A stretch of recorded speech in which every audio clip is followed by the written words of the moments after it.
Good morning and welcome to the Georgia Pecan Growers Association's 55th Annual Conference and Trade Show. My name is Samantha McLeod and I'm the Executive Director of the Georgia Pecan Growers Association and the editor for the Pecan Grower magazine.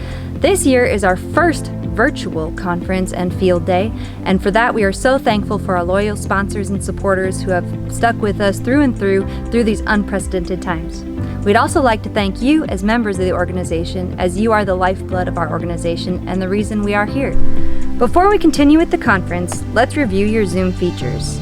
At the bottom of your screen, you will find a Q&A button. This is where you will be able to ask questions to the presenters. Due to limited time, all questions may not be answered. Next, on your screen, you will see a polling box pop up asking you a survey question. Please click your answer now. This feature allows you to see the response rates from other attendees participating in the conference. Throughout the conference, keep your eyes peeled for more interactive polls. We have a great program for you here today and we're excited for you to be here with us. At the conclusion of this program, you will receive an email with details about how to apply for your pesticide credits from today's presentations. You will also receive a link back to this recording for you to view on your own time. With that being said, I would like to introduce the GPGA President, Mr. Miley Adams. Good morning. I'm Miley Adams. I'm the President of Georgia Pecan Growers Association, and I appreciate y'all being here. I know that this has been an unusual situation, and it has been a lot of topsy-turvy, but I appreciate y'all being a part of this, and I just hope and just pray that this will be a rewarding time that you'll spend and you'll learn a lot. You'll come away with a lot of ideas and opportunities, and that you'll just make the best of what you can do. And I thank you for being here, part of this virtual. We're not able to do what we want to do, and we are in unusual times, there's no question about it. But I know that there's going to be some good things come out of this. And I just wanted to give you this encouragement. The Lord has not given us the spirit of fear, but of power and love and of a sound mind. And I choose to have a sound mind, and may my mind be stayed on the opportunities and the possibilities that may come forth in all of what we're dealing with. This program is going to be really good. It's going to entail a lot of things about production, but it's also going to entail a lot of things about marketing and what we can do, what we should be doing, and what we could be doing. And those that are listening, those will take the opportunity, will take it and piecemeal it and put it together and wind up having a good program. So I just encourage you to pay attention to what's going on, because it's going to be a good conference. Samantha and her staff have worked hard to put this thing together, to put people together, put opportunities together, put programs together, and it's going to be good. And it's going to be a lot that can be learned from it if you take it the time and study it. And the good thing about being virtual is that you don't have to digest it all in one sitting. You can go back and piecemeal it and get things out of it and put it together. And so I think it's going to be a great time and a great opportunity. So I thank you for being here.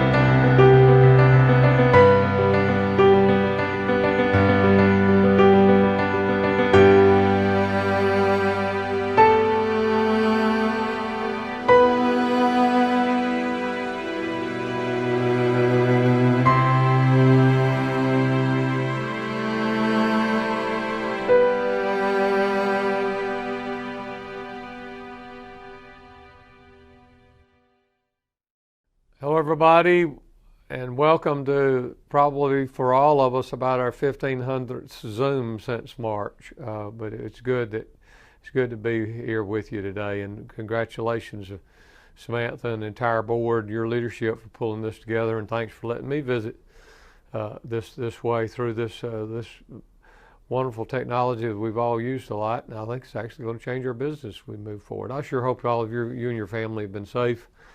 We've been blessed here at the department. We've really not missed a day. Our folks have been well. We've had had a few family members ill, but thus far we've been really blessed and to make sure everybody can kind of get back to their jobs. I'm not sure that normal's ever going to be normal again. We'll all elevate to a different level so that we can continue to work with each other and serve each other. And so just know that that's been our goal here at the department, is just try to get back and make sure that your needs are met. I want to congratulate you on a good year. It's really a shame that we can't be face to face, so we can there may be some high fives that need to go around, because it's been a good year for Pecan. It's been a good year for trade, and certainly some of the things that I wanted to visit with you about today. Thanks to your great cooperation. It was almost a year ago that we started that effort of trying to get into Taiwan, and I know Brent Brinkley was and Randy Hudson and others, R.G. Lamar, the Eastland team. We had a wonderful experience over in Taiwan, and trying to open up some new doors for our products. Alex Wilson, I know, was involved. We're seeing the fruit of that. I hope that you're going to see container after container while it is going in that direction. Hopefully we'll maybe open up some of those new doors and new ports for our great product. Who would have ever thought that after laying those initial foundation blocks that then we'd run into what we've run into back in the latter part of winter.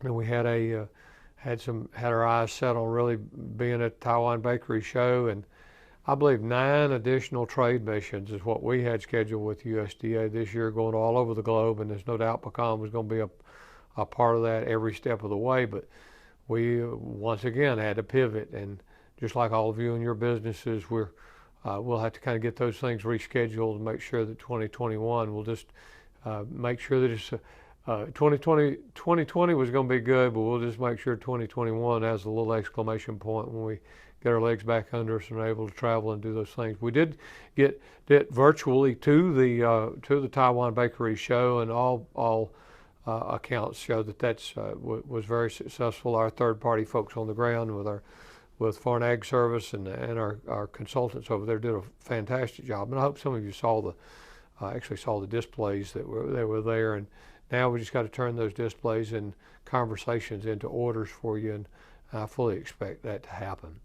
I want to congratulate the team. And as we were sitting around in Taiwan, I think most of the folks in in-person exchanges that day with the one-on-one sales meetings, it was a fascinating discussion, because everyone had great samples. Everyone had wonderful meetings, 17, 18, 20, I can't remember, different buyers that came in.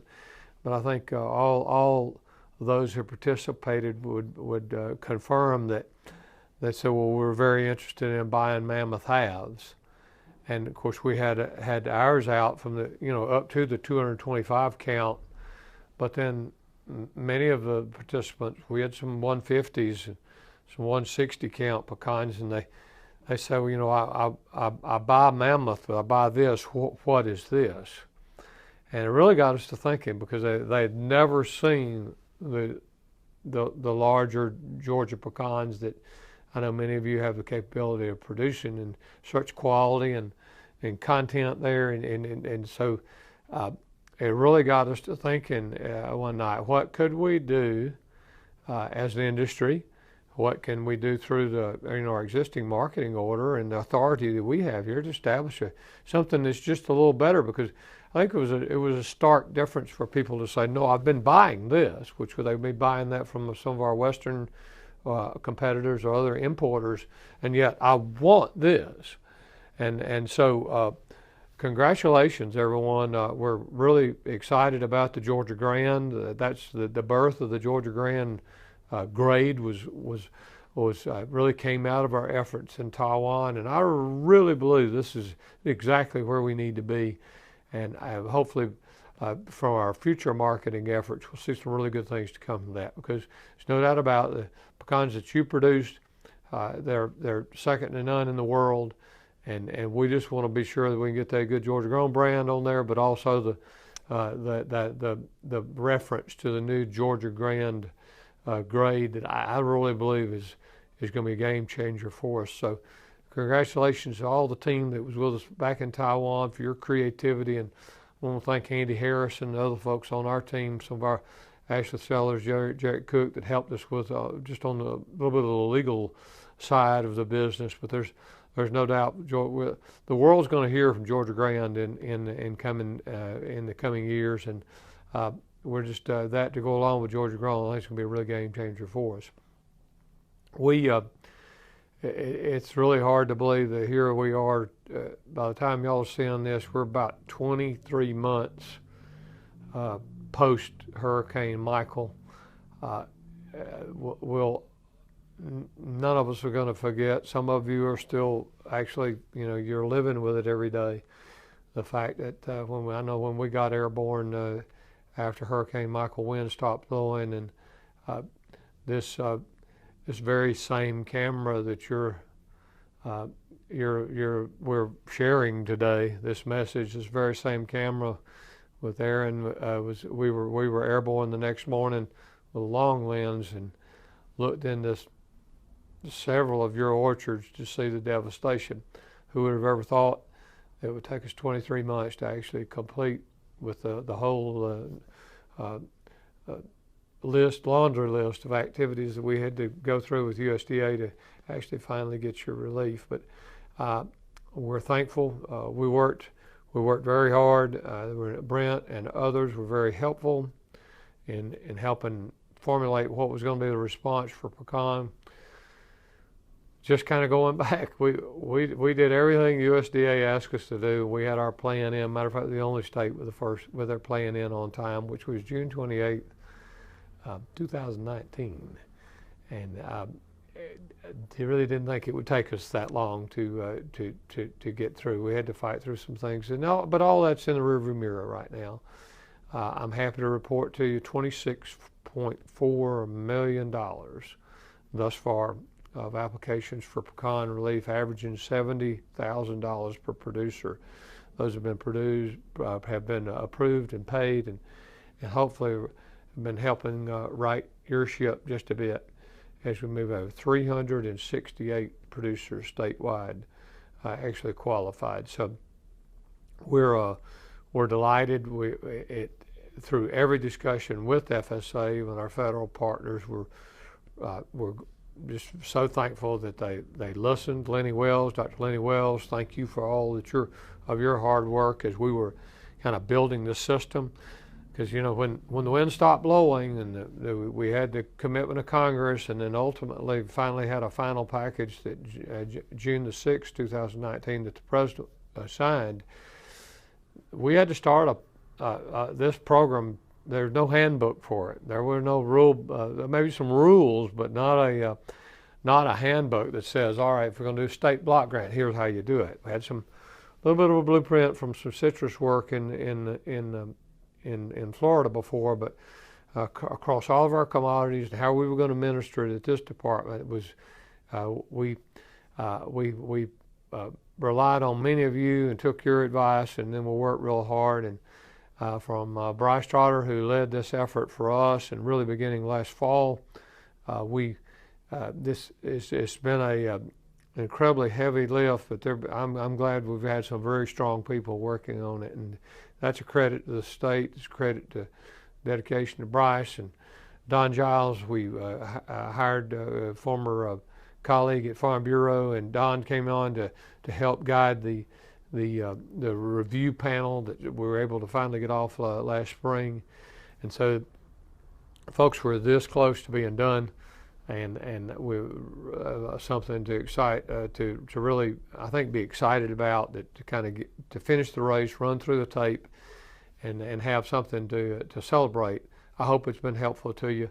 We've worked real hard, but here's what throughout all this, we may have left a mark. Our goal has been to do something that's never been done before, and do it in such an excellent fashion that perhaps it changes the way that federal programs are administered in the future. And we'll see. We know USDA every step of the way we've taught. It just takes a really, really long time because it's the first time that they've done this too. So, but I'm glad that we can be here at your meeting this way and really and speak directly, and hope that that's been helpful to you.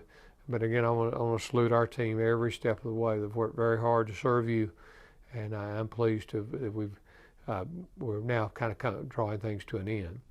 But Samantha and the entire team, the board, everyone, thank you for letting me visit with you just a little bit today. I hope y'all have a good meeting. I hope that the conversation along the way is productive.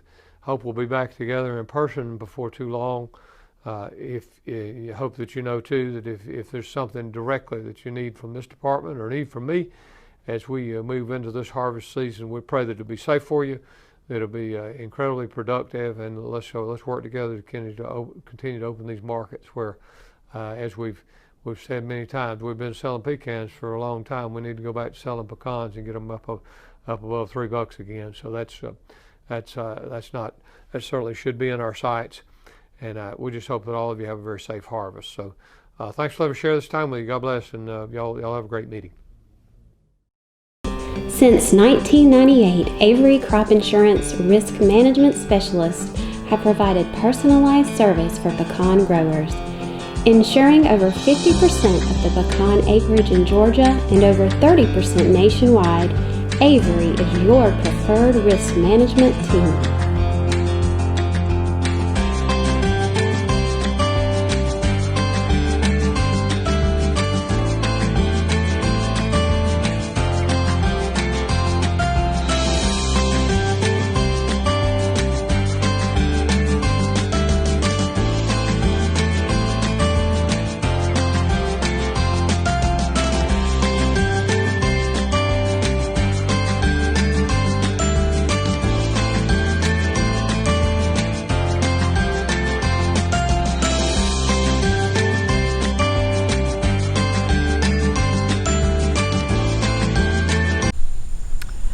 Hi, I'm Lenny Wells, Extension Specialist for Pecans at the University of Georgia, and thank you for joining us today. We're going to talk a little bit here about our low input test that we have here at the Ponder Farm on the University of Georgia Tifton campus. I've talked about this some in the past at some of our meetings that we've done at county meetings and at the Georgia Pecan Growers Association meeting. But I wanted to kind of give you a first-hand look at what this looks like. We have several different varieties in this orchard. We have XL, Lakota, Macmillan. Those are the varieties we have that are old enough that we're getting yields off of at this point. We've also planted some Eclipse and some Avalon out here as well to eventually see how those do in this situation. The thing about our low input trial here is that we basically have 0 fungicide sprays out here. So you can't do this with every variety, but I want to show you what this looks like here in Tifton with XL, Macmillan, and Lakota. So the goal of this particular study is to look at the varieties that we can grow for less money. Of course, you know desirable is expensive to grow. You get a good price for it generally. There are other varieties though that you can grow with far less fungicide sprays. And again, as I said, this particular trial, we're doing it with 0 sprays. I wouldn't necessarily recommend that whatever you're growing, you don't do any fungicide sprays. And I'll show you why in just a minute, but you can do it for very minimal sprays. But we'll take a look at what these varieties look like, and I'll go over with you some of what the yields have looked like the last couple of years, because we're currently in the 3rd year of looking at these yields and kind of going back and looking at our inputs and really trying to look at what the net cost of production on these varieties are and what your net profits are for that. So just real quickly, I'll kind of briefly go over the last couple of years of yield here, and you'll be able to see these in the slides coming up. So on this particular slide, you can see the yields there at the bottom for Lakota, XL, and Macmillan for 2018. I've got that compared with desirable in Pawnee. Now the Pawnee that you see here is production from a commercial orchard of the same age trees. The desirable numbers you see here are based on the numbers from a fully sprayed orchard that we have adjacent to this one. About the same age trees, and all the management conditions are the same except for the spray program. And you can see the spray program there below. I won't go into that. You can kind of read that for yourself.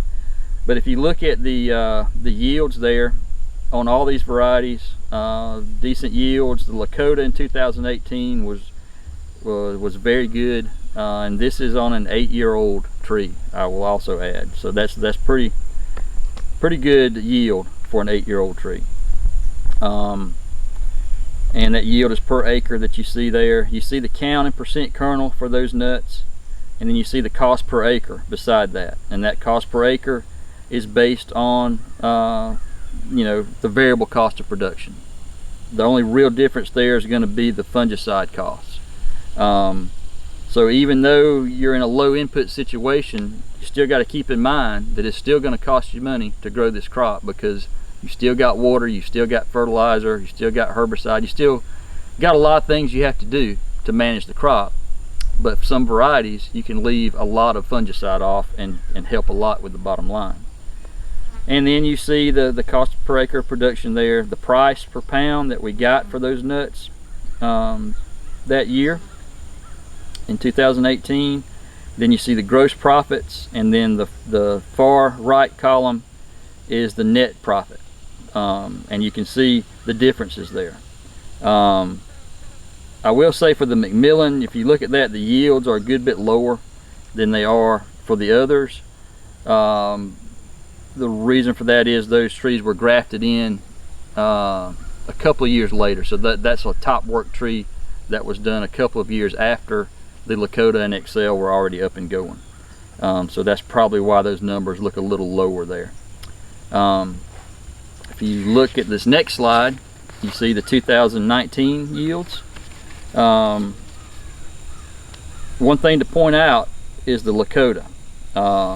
In 2018, we were at over 2,000 pounds per acre on Lakota. 2019, 394 pounds per acre on Lakota. So Lakota is going to alternate bear, and that's something you're going to have to manage with that particular variety. There's some other issues with Lakota we'll talk about later that I think you can deal with by managing the crop load.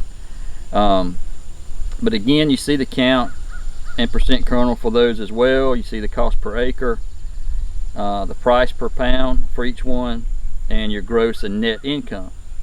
And you can see that XL actually is looking really good so far in this test.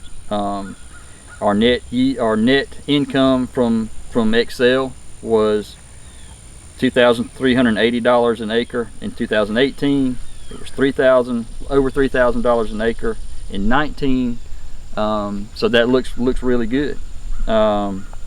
We do know that XL is going to alternate bear as it gets to be an older tree as well, so that's something to take into consideration also, but you can definitely grow it a lot cheaper. And the next slide shows the 2-year average out of this test. So you're looking at your yield, your 2-year average yield, and then you've got all your quality information there, your cost of production, and your gross and net income, and your price per pound there. So really, desirable looked good, $1,810 an acre net profit. Pawnee, $1,615. Lakota, $1,457. XL, again, had some really good yields these last couple of years on XL, and the net profit on that looks really good, up close to $3,000 an acre on that. Macmillan is a little lower than the others at $790 an acre, but again, those trees are at a little bit of a disadvantage here in this test because they were top worked, and they were they've been a couple of years behind. I expect those to catch up. But we will now kind of take a close-up look at some of these varieties and let you see what the nuts look like. All right, you see here XL. most of you are familiar with XL, and you know that it has good scab resistance. So far out here in this particular trial, we've seen 0 scab on XL. You can see the nuts are clean here.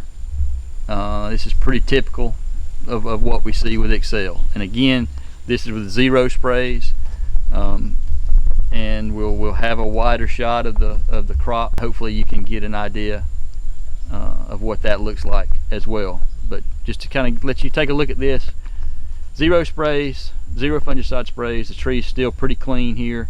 We've got a little bit of sooty mold starting just from aphids, but it's no big deal. Overall, pretty clean. On this particular cluster, you can see some powdery mildew, and that's one thing I wanted to point out. When you don't do any fungicide sprays at all, you kind of open yourself up to getting some infections from some of these minor, both foliar and nut diseases that can jump on them. You can see the powdery mildew here on this XL, and we see this pretty much in all these non-sprayed trees, regardless of variety. So we see some of this creep in when we don't do any fungicide sprays. I don't think there's enough of it to really cause any economic damage, but over time, you know, it could accumulate, and you could eventually start to get some economic damage from this or other, you know, pathogens, foliar or nut pathogens that may move in. All right, and here you can see Lakota. Again, the nuts are perfectly clean. I've never seen a speck of scab on any Lakota anywhere. One thing to notice about Lakota is you see the cluster size on these nuts. They have pretty big clusters. The one you're looking at's what, 6 nuts in that cluster. I would say, I don't have a number, but just eyeballing it, I would guess about an average size of 4 to 5 nuts per cluster on this tree. So they're huge cluster size. Now, one thing you tend to get with that when you see it is you get a lot of variability in the nut size, and that's one of the knocks with Lakota, is you get some variation in nut size even off the same tree. The other one is that you can potentially get some dark kernels, especially if you harvest late, leave it on the ground a long time. And I'm thinking crop load may have an influence on that as well, and we'll talk more about that in just a minute. But Lakota is probably the one of the heaviest producing trees I think I've ever seen. This tree is 10 years old, and most of the Lakotas out here look like this. I mean, I would say there's probably over 200 pounds per tree on these trees. And we did fruit thin some, which I'll show you in a minute, to try to counter some of these issues that we see with it. But from a scab standpoint, it's not a problem at all. 0 sprays, no scab. Again, we see a little powdery mildew, like we saw on the XL a minute ago. But with a few sprays, you know, 2 or 3 sprays, you'd be able to take care of that. Okay, here you can see some a Lakota tree that we fruit thinned. We fruit thinned about 4 Lakotas because they were so heavy this year, and I was curious to see if we could help with that variability in nut size and the issue with the occasional dark meats. We should probably, I'm estimating 50 to 60 pounds off of each tree, and I don't know if you can tell through the video, but if you're standing here in person looking at it, the tree's still loaded. But I'm hoping we got enough off to help with some of the issues we see with Lakota, and if we can, I think Lakota is going to be a very viable option for not just a low input situation, but for commercial production as well, or, you know, standardized commercial production, because it's a high percent kernel. You know, the average 2-year average we've got so far is 58% kernel. The nut size is good. It's a little bigger than what we see in some of the literature from out west on Lakota. We're getting about an average of 48 nuts per pound on it. So it's a can be a big, but I would say at least big to medium sized nut with a high percent kernel of up close to 60% kernel with no scab. And so that's a good nut. And so we want to try to figure out, you know, how to address some of the issues that we have with it. Every variety has issues, and so we're just trying to figure out a way to manage the few issues that we do see with Lakota, and I think it's going to be a good option for you. And here you can see a close-up of the McMillan nuts. One thing to note about McMillan that's really characteristic of this variety is the shuck has a very rough feel to it,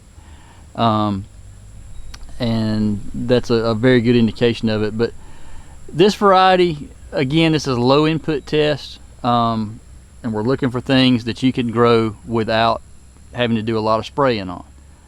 This one has good scab resistance. We really haven't seen any scab in this particular trial with no sprays. I've seen other places with no sprays where this does get a little scab, but it's not enough to hurt much. But you know, our yields so far have been okay. They haven't been great. I think we're averaging somewhere around, you know, right around 1,000 pounds an acre on McMillan. And you know, your nut size is 52 count. It's 53% kernel, so it's a decent nut. Certainly, I would say better than Stewart. That's kind of been the traditional comparison of McMillan with Stewart. It's about the same nut size, and it's a little better percent kernel. You know, it's nothing flashy, but it's good, consistent production. Generally, we don't see real heavy alternate bearing with this. Good, consistent production and a decent enough nut, and you can grow it with very minimal sprays. Okay, what I'm going to show you here is a planting date study that we're doing. And you may wonder, well, why are you looking at a planting date study for pecan trees? Because there's a relatively short window.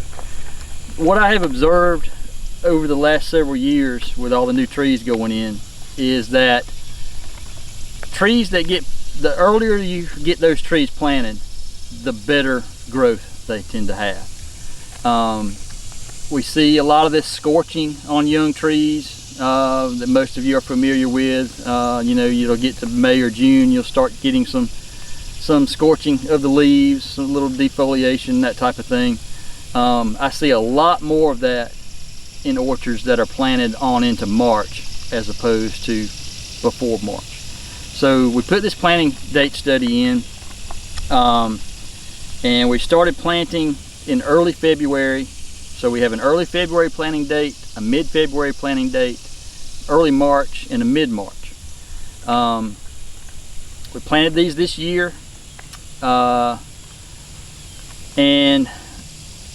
I haven't taken a lot of data off this study yet. I did come out a couple of days ago and measure the trunk growth from when we first planted the trees. And in the slide that you see here, you can see that. You can see the growth at those different planting dates so far. I haven't run any statistics on this. I don't know if it's statistically different yet or not. I'll be taking another measurement at the very end of the season to kind of get an idea of the full year's growth. But you can see the early February did considerably more growth than the later planted trees, at least numerically. We'll see statistically at the end of the season what it looks like. I'll also be measuring leaf area and also look at leaf chlorophyll late in the season on this, and be measuring leaf retention as well. To get an idea, just in personal observation, being out and looking at orchards, it just looks to me like the earlier you plant, the better success you have and the more vigorous growth you have early on with that tree, and it just gets off to a better start. So we're trying to just collect some data on that.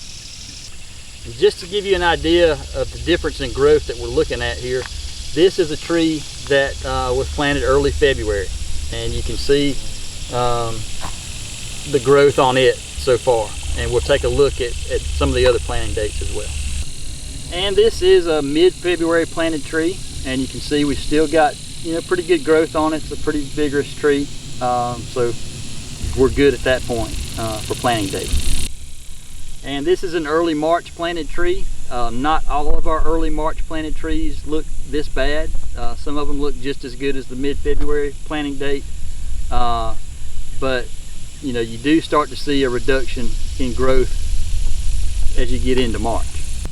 Okay, and this is a mid-March planted tree, and you can see still got some growth on it, and the foliage looks okay, but it's much less vigorous growth. It's shorter, and you don't have nearly as vigorous growth as you have on an earlier planting most of the time. And again, a lot of this all goes back to the root system. And the goal on a first year tree is not really how much top growth you have, but how much root growth you get. That's what you want the first year. And but a lot of times the top growth that you have on that tree can give you an idea of what's going on with that root growth. And a lot of these scorching problems and problems that we see on newly planted trees that struggle are simply a root problem, and they're not getting their roots up under them quickly enough. When we did the mid-March planting in this particular study, we were already seeing bud break on the earlier planted trees. So bud break was already here, and we were still planting. So you want to, ideally you would be at least a month before bud break on your planting to get the best, most vigorous growth possible.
Good morning, my name is Lanair Worsham. I'm the chairman of the Georgia Pecan Commission from here in Mitchell County. I'd like to start out this morning by introducing the members of the Pecan Commission. We have R.G. Lamar, Mark Cook, Roy Goodson, and Brenda Evans. As advisors, we have Will Easterlin, Kason Anderson, and Buddy Legier. Like I said, I want to briefly go over some of the research and promotion projects that we've funded in the state this year.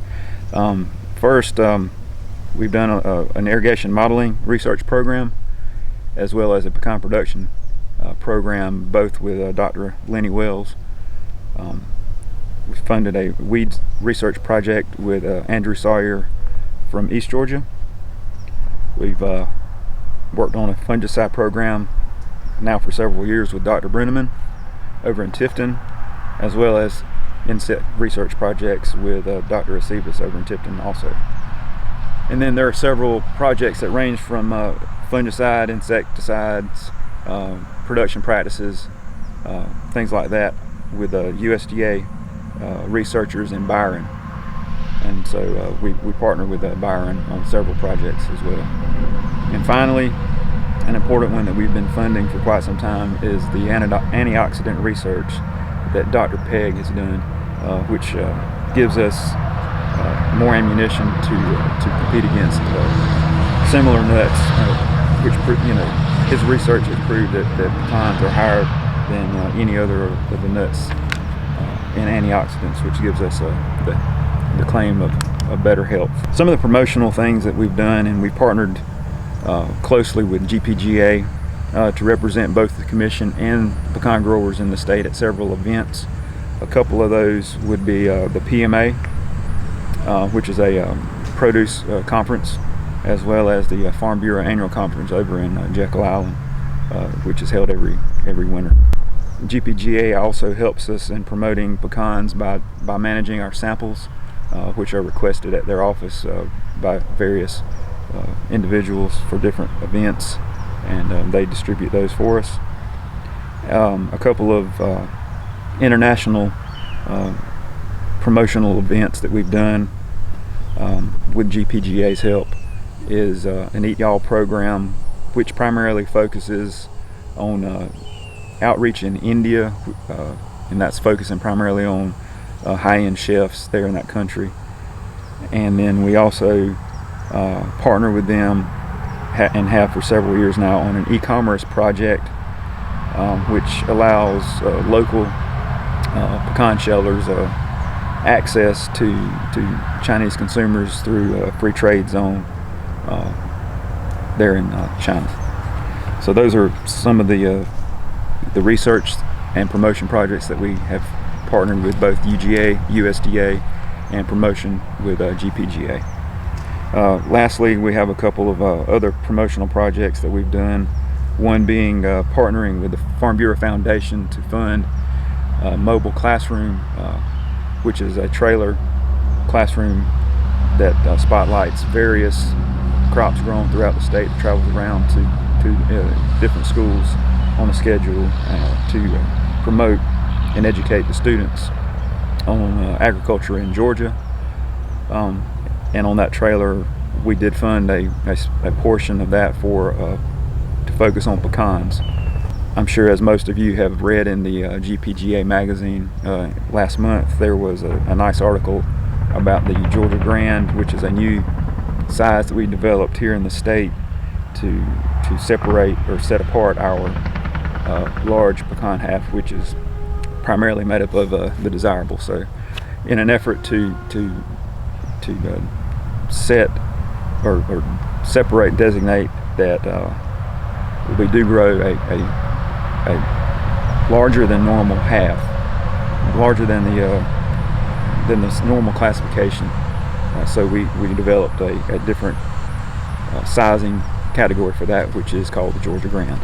I'd like to also thank Commissioner Black for his efforts that he made in Washington to secure the state specialty crop block grant money, which has assisted the pecan farmers as well as other farmers, but primarily pecan farmers, in overcoming some of the financial hardships that we did endure during the 2018 hurricane that devastated the pecan industry here in Georgia. Special thanks to him and his team for everything they did for us to help us out in that endeavor. So I'd just like to thank everyone for supporting us, supporting the commission in the previous referendum that we had a couple months ago. When the commission meets, our primary focus is to spend that 1 cent wisely, and so we're trying to do that the best way possible, funding good research and making good efforts in promotion for the Georgia pecans, and I appreciate it. Thank you. Flint Ag and Turf, with 8 full-service locations in southwest Georgia, is the leader in the market area, with a full line of agricultural equipment and implements, including pecan harvesters, commercial scraper tractors, and irrigation systems. We also provide replacement parts for many popular tractors, like John Deere, Ford, Massey, and many more. Flint Ag and Turf has been a John Deere distributor for over 50 years and offers the kind of expertise, experience, and outstanding product support customers deserve. Think Flint first for your pecan equipment needs. My name is Jesse Bentley. 8 years ago, my father and I set out to expand on his 40 years of pecan knowledge and my desire to learn more. So we created Georgia Pecan Nursery. Our mission was simple: produce the highest quality nursery trees, provide excellent customer service, and produce enough availability to support our growing industry. Thanks to you, the grower, we've achieved all of our goals. It's 2020, and the ag markets are crazy once again this year. So add to the craziness, we're currently offering a 40% discount on all of our inventory. That's right, 40% discount on all of our inventory.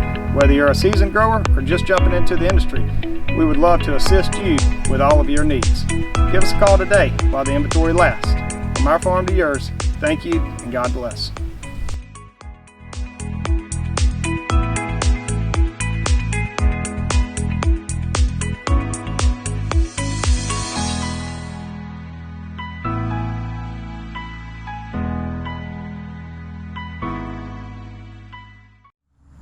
Good morning.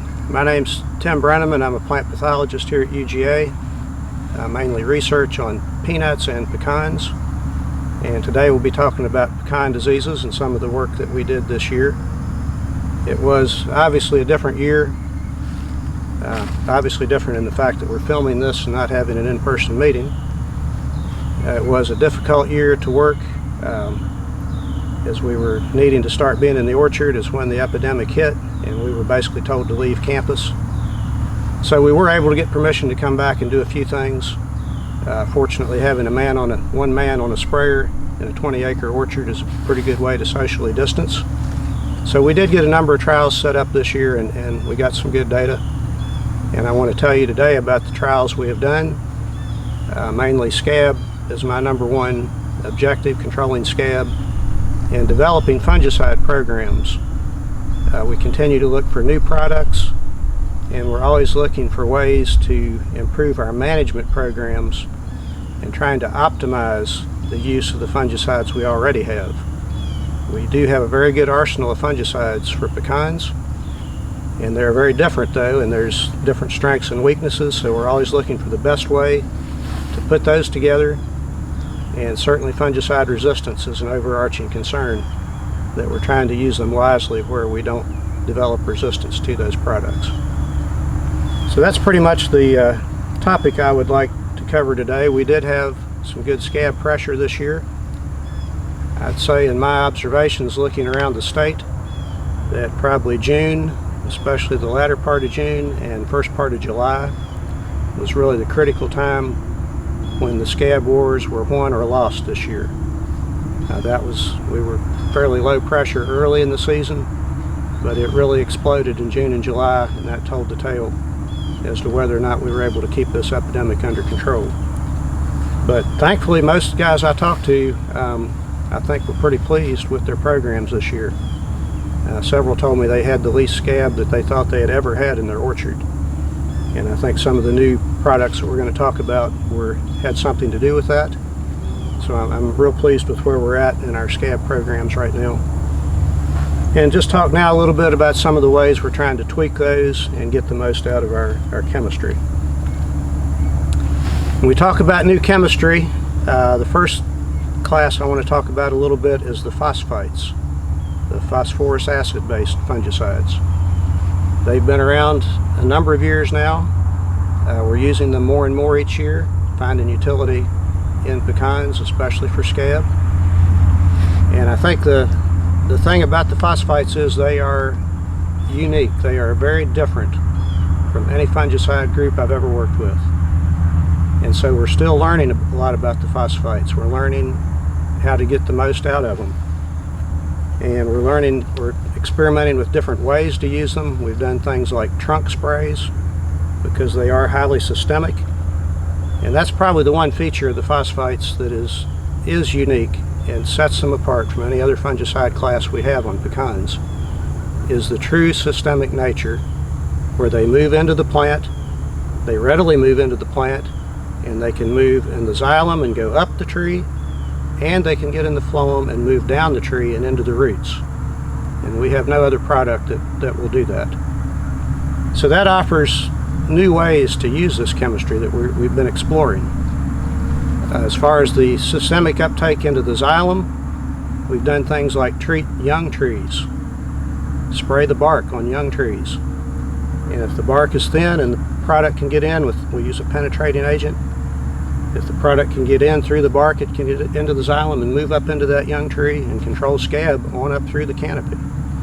And I think that makes it an ideal product for things like nurseries, where they're trying to control scab on the young trees that they're growing, or even young trees planted out in the orchard. Those trees are growing all season. As long as those trees are growing, actively growing, they're very susceptible to scab. It gets on the leaves, it gets in the wood. So I think the phosphites are the ideal products to use to spray your young trees and protect those. And Andrew Sawyer has a project with us that he's looking at that also to try to document some of those benefits on young trees. When you think about systemic uptake, one of the thoughts we had was that we could maybe spray them around the base of the tree on the ground. And these products are used that way in some other crops, some other tree crops, particularly for Phytophthora root rots and those sort of things. And we thought, man, that might be a great way to control scab, particularly if people don't have sprayers. Small production plantings and yard trees and so on, we could just go out and spray it around the ground and water it in. And we tried that the last 2 years actually in this orchard on these research trees that we have here. We're at the UGA Ponder Farm north of Tata. And so we had some trials where we would put phosphites out. We've got microjet sprinklers here, and we would spray all around the microjets while they were running and wash the fungicide in, with the idea hoping that it would take it up and we could control scab up here in the leaves without having to spray them. And I think after 2 years of trying that, I can say that that doesn't work.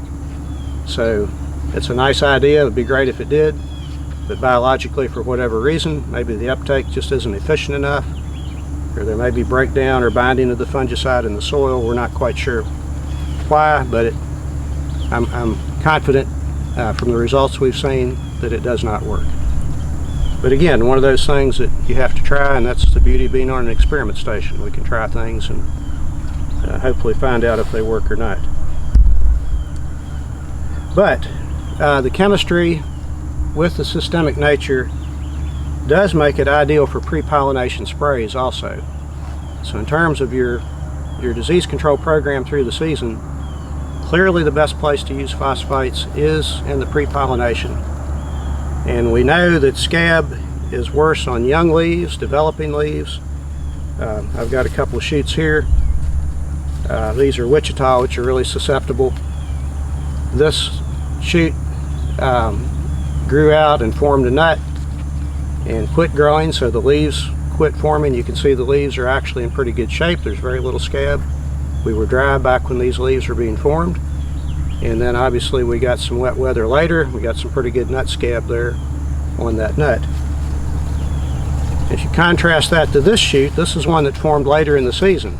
It was a growth flush, did not have a nut on that terminal. It continued to grow, and you can see we had severe scab on this shoot. This formed back during late June, July, back when the wet weather was so bad, and it actually is killing that wood. The end of that stem is embedded with scab lesions. It's almost black, and this stem will probably die by the end of this year because of the embedded scab. And so this is the difference in when you look at the growth stages of the plant. Is very critical as to when they're susceptible to scab, different tissues. And it's this type of tissue right here that the phosphites are so good on, because this tissue is growing extremely rapidly. If we'd have had wet weather back in the spring, this young shoot could have looked just like this. And we form the great majority of our foliage back in the first 4 to 6 weeks of the season, before the nuts are even there or just starting to form. And so that's why the phosphites are so good that time of year when they go into the leaves, and as the leaves continue to grow, the fungicide will move up into that terminal and control scab all the way up through the terminal, versus a protectant where you have to come back every 2 weeks or less And even on a 10 to 14 day schedule, you still have a lot of leaves that might be more or less unprotected. So that's the other place we've been recommending this summer for folks to use phosphates. In orchards maybe where they've hedged or had a lot of storm damage, or for other reasons with fertility, they're just pushing a lot of new growth and new leaves. We would recommend they supplement their other fungicides during the post-pollination period with some phosphates to protect these shoots, because that is a real advantage of that chemistry. But we've tried some other things that are different this year, and we try to think about the chemistries and what they bring to the table and how to capitalize on those. With the phosphates, you think about things like the movement down into the roots. They're also highly stable. The plant cannot metabolize a phosphate fungicide. That's why it doesn't work as a fertilizer. So it gets into the plant. It's not subject to wash off. The plant's not breaking it down. We've seen even where we've put out phosphate a previous year and we can get some low-level residues the next year. Now thankfully, the work that's been done through IR4 on the residue issue, we don't have near as much concern about those in the crop. But it's interesting to know that that phosphate can carry over clear from one season to another.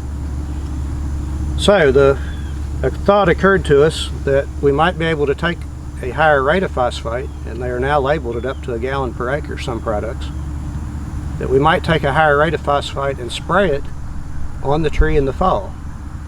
In the fall of the year, after the nuts have been harvested, the tree is taking the photosynthate, it's taking all the sugars and everything that these leaves are producing, and a lot of that is moving down in the phloem and it's storing it in the roots.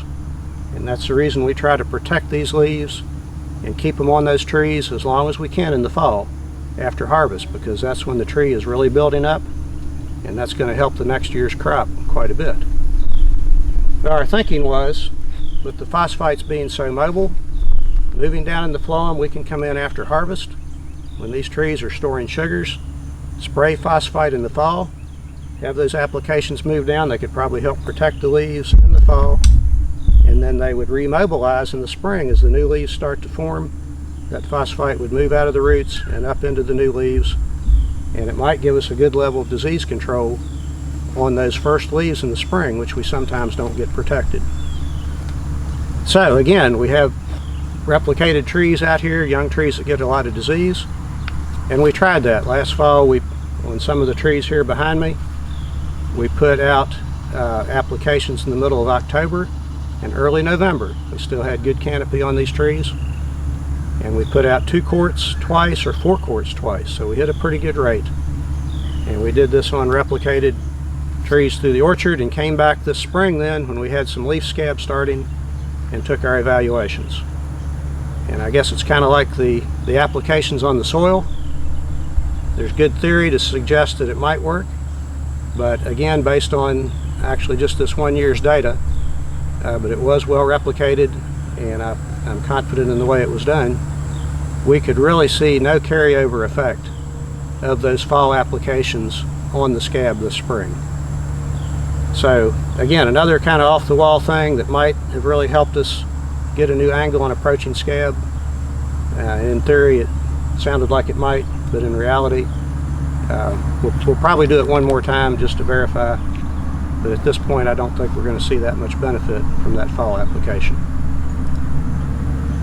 So we're going to continue to look at phosphates. I think they're going to play a key role in scab management in the years to come, and particularly related to resistance management and helping us preserve the integrity of some of the other chemistries we have, as well as protecting these shoots, which are so important to protect from one year to the next. If we think about other chemistries, then we are always looking at some new things, although the flow of new chemicals is not near what it used to be.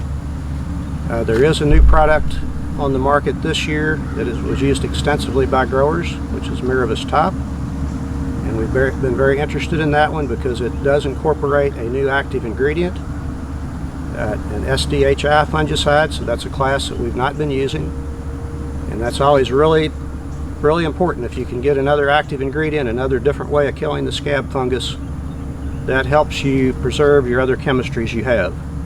So we were quite excited to have that. And that, of course, it is a combination product. It has difenoconazole in it also. I'm going to talk about that just a little more also. But we've had trials with this. I've got a grad student, Logan Moore, who's been working on this. Logan's done a great job. And he's got locations around the state with some of our key growers that have always had scab issues. And we've seen very consistent control with this product in a wide variety of orchards. So we're excited to have this new tool, and we want to make sure we're understanding it and using it the best possible way. One of the keys, as I mentioned, is resistance management.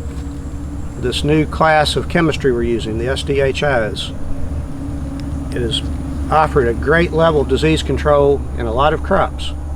So it's a highly active fungicide, but it is single site of action. It is clearly prone to resistance. So resistance, I'm going to emphasize that several times in this talk. I know people get tired of me talking about fungicide resistance, but it is absolutely critical, and especially when we get a tool of this magnitude that is so valuable to our industry, we need to make sure we steward it well and make sure that it's going to be effective for years to come. So the components of Miravis top, we have Miravis is the one component, which is the SDHI. It's labeled in peanuts as a standalone product, which has given outstanding control of peanut leaf spot. And it's also, we're learning really good on pecan scab. And it has difenoconazole, which is a triazole. Now we've used triazoles for a long time, going back to propiconazole, which was Orbit, and then tebuconazole, which was widely used. And we know we've developed a good bit of resistance to the triazoles. They're not near as effective as they used to be. But what we're trying to tease out in some of these studies is looking at the difference in the triazoles, because even though there's generally considered cross resistance among the triazoles, it's not uniform, and some of the newer ones do have activity where the old ones are starting to really slip. And I'll show you some of the evidence for that here in these trials. And that's part of what we're trying to understand. So the difenoconazole is the one that's also an Amistar top. We've been using Amistar top for a number of years, or Quadris top, the same product. And it was the difenoconazole plus azoxystrobin, or Quadris, or Abound. They're both the same. And that's the same triazole that's in this new product. And so what we're trying to do in this research out here is to look at those components and make sure the individual components are still doing what they're supposed to do. Because the Miravis top is a mix. It's got two chemistries. That gives you some resistance management. Gives you good resistance management, but only if both components are doing what they need to do. If we have one component that's slipping due to resistance, then that puts a lot more pressure on the other component. And that's what was starting to happen with Quadris top. The Quadris component, the azoxystrobin component, is developing resistance, and we found that when we went to different orchards. In some orchards it would still work good. Other orchards it did not look good at all. And so in those orchards where it was slipping, then we only had the one component of that mix carrying the load, and that's going to give you more selection pressure for resistance. So we have some trees here. These studies, we have unsprayed trees, and then we tag terminals, individual pecan terminals. The colors tell you what the treatments are, and we dilute the fungicides just like same dilution, 100 gallon per acre you'd have in your spray tank, and we spray these individual terminals. Again, this was a Wichita tree. We have severe scab on most of these terminals that aren't sprayed. I mean, that's one of the bigger nuts there. A lot of the nuts didn't even achieve this size. They turned black from scab and fell off. So we had a severe epidemic of nut scab, and this is a terminal that was sprayed with the Miravis top. You can see the nuts on here are full size. They're essentially scab free. It did an outstanding job of control, and we saw this in orchards. We had like 9 or 10 locations around the state. We had consistently good control I'd say consistently outstanding control with this product, which has the combination of the two active ingredients. Now the key was, we want to make sure, as I said, that both components are pulling their weight. So we've got terminals on this tree also that are sprayed with the individual components, and I'd like to show you those. Okay, so this is a terminal again on Wichita, which is a highly susceptible cultivar, and we waited till the nuts formed, and then these were sprayed every 2 weeks. And this was sprayed every 2 weeks with Mirabis. So this single component of Mirabis top is not labeled on pecans, but we wanted to see what it would do standalone, and I was very pleased and surprised at the outstanding control that we got with just that single component. So it verifies that this new active ingredient, this SDHI, is highly effective on pecan scab. But again, this component is highly prone to resistance, and that's one reason we don't use it standalone, and we're trying to make sure we keep it in a good incorporated program with other products, and it is labeled with the difenoconazole as the co-mix in the formulation. But this is Mirabis standalone. Alright, this terminal was sprayed with only difenoconazole. So again, only straight difenoconazole is not one of the products registered that we use on pecans, but we wanted to make sure it was being active.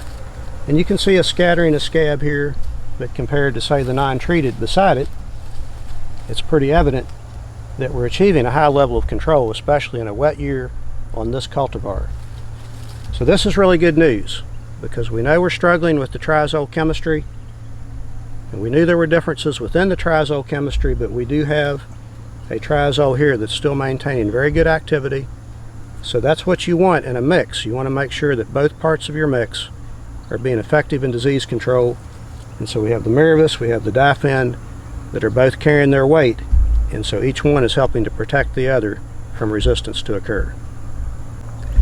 Okay, this terminal was sprayed with just tebuconazole. Teb is probably the most widely used triazole in the pecan industry for the last number of years. We've known it has been slipping. It has never been as strong on nut scab as leaf scab, but we've also known that we're not getting the degree of control that we used to get with it. We've documented resistance. We've looked at it in the lab and could tell that the fungus is not as sensitive to it as it used to be. This terminal was sprayed on the same schedule as the other materials, but with the full rate of tebuconazole, and I think it's pretty evident that we're not getting a very high degree of control. And this same pattern was seen in the other locations as well, where we have tried this chemistry. So that's part of what Logan is doing, is understanding the difference among the triazoles and looking at the resistance that's occurring here, and I'm trying to understand why it's not affecting the other materials, so that we can best manage the resistance and keep this chemistry around. But it's really important, because we thought we had about lost the use of the group 3s, the triazoles, for use on scab, but some of the newer triazoles we have in there are still maintaining some good activity, which is going to help us protect the other chemistries. We have one other brand new product on the market this year. It's from BASF, called Sevia. I think they've marketed as Revasol and Probasol and some other crops, and pecans it's Sevia. And it's a group 3, a triazole, as is difenoconazole and tebuconazole. And one of the attributes of it is supposed to be the shape of the binding site with this molecule. It's supposed to be more active on isolates of fungi that are resistant to some of the other triazoles, like tebuconazole. And that would appear to be the case here. You can see we're getting a similar level of control with this as we did with the difenoconazole. So this is another group 3, another triazole that we can use on pecans effectively. This one is sold as a standalone. It's not a mix, so it's just a straight group 3. And so we would generally probably put that in with some other things in orchards where you still have sensitivity to Abound, for example. It's been very, very effective as a combination with Abound, but some orchards, Abound is starting to lose activity. But anyhow, it's great to have another group 3 available. We're still figuring out the best place to use it in the program. So we haven't completely figured out the best use for it in a full season program. but it has good activity on leaf and nut scab, and it's active on isolates that are resistant to some of the other triazoles. We've also done a good bit with this one looking at sulfur mixed with it, because all the triazoles, and particularly this one also, has shown really improved activity in some crops, including peanuts, peaches, some other crops, where sulfur is added in the spray mix, and it gives a greatly elevated level of control. So we were interested in that as a way to get more out of this chemistry on pecans, and part of the treatments here in this test are where we have the stevia, and we've added 5 pounds of microthiol sulfur to that spray mix. And this is the second year in a row we've done that. And I can say two conclusions. One, the microthiol sulfur alone, while it may have some benefits for pecans, we've documented some of that, it does not have much benefit for pecan scab. So the terminals we spray with just sulfur 5 pounds essentially look like the unsprayed. Where we mix it with the stevia, for whatever reason, we do not see the benefit on pecan scab like has been seen with peanut leaf spot or peach scab or some other diseases. So we're not getting that synergy of the triazole and the sulfur in pecan scab. And part of that may be volume of spray. You know, we're spraying 100 gallons to the acre versus 10 or 15 gallons per acre in a row crop. So it may be a dilution factor, but we get to 5 pounds per acre of a powder. We get much, I don't think we're going to be able to go much higher than that and realistically do it. So again, just another idea that we thought might help us out, that at this point doesn't appear to really have much potential for pecan scab. But overall, I think we've come a long way. Several years ago, as resistance was really starting to break out, with several chemistries, I was very concerned about our ability to control pecan scab, particularly on susceptible cultivars like desirable in the southern part of the state. But I've seen some very clean desirable orchards the last couple weeks, and I think our spray programs are coming together where we're learning how to use these chemistries in the best way. And so I'm hopeful that we can continue to manage scab effectively in the next years to come at least. We have to use these things wisely though, so resistance management is key. And the last word I'll leave you with is do not misuse and overuse Miravis Top. That chemistry is incredibly valuable. Continue to use our 10 and Elast, which have been very effective on nut scab. Use those in alternations or blocks around the Miravis Top. The Miravis Top is priced pretty economically, and we'll be tempted to overuse it, but if we do, we can burn that chemistry out. So do not overuse it, please. And with that, thank you very much. I've enjoyed talking to you.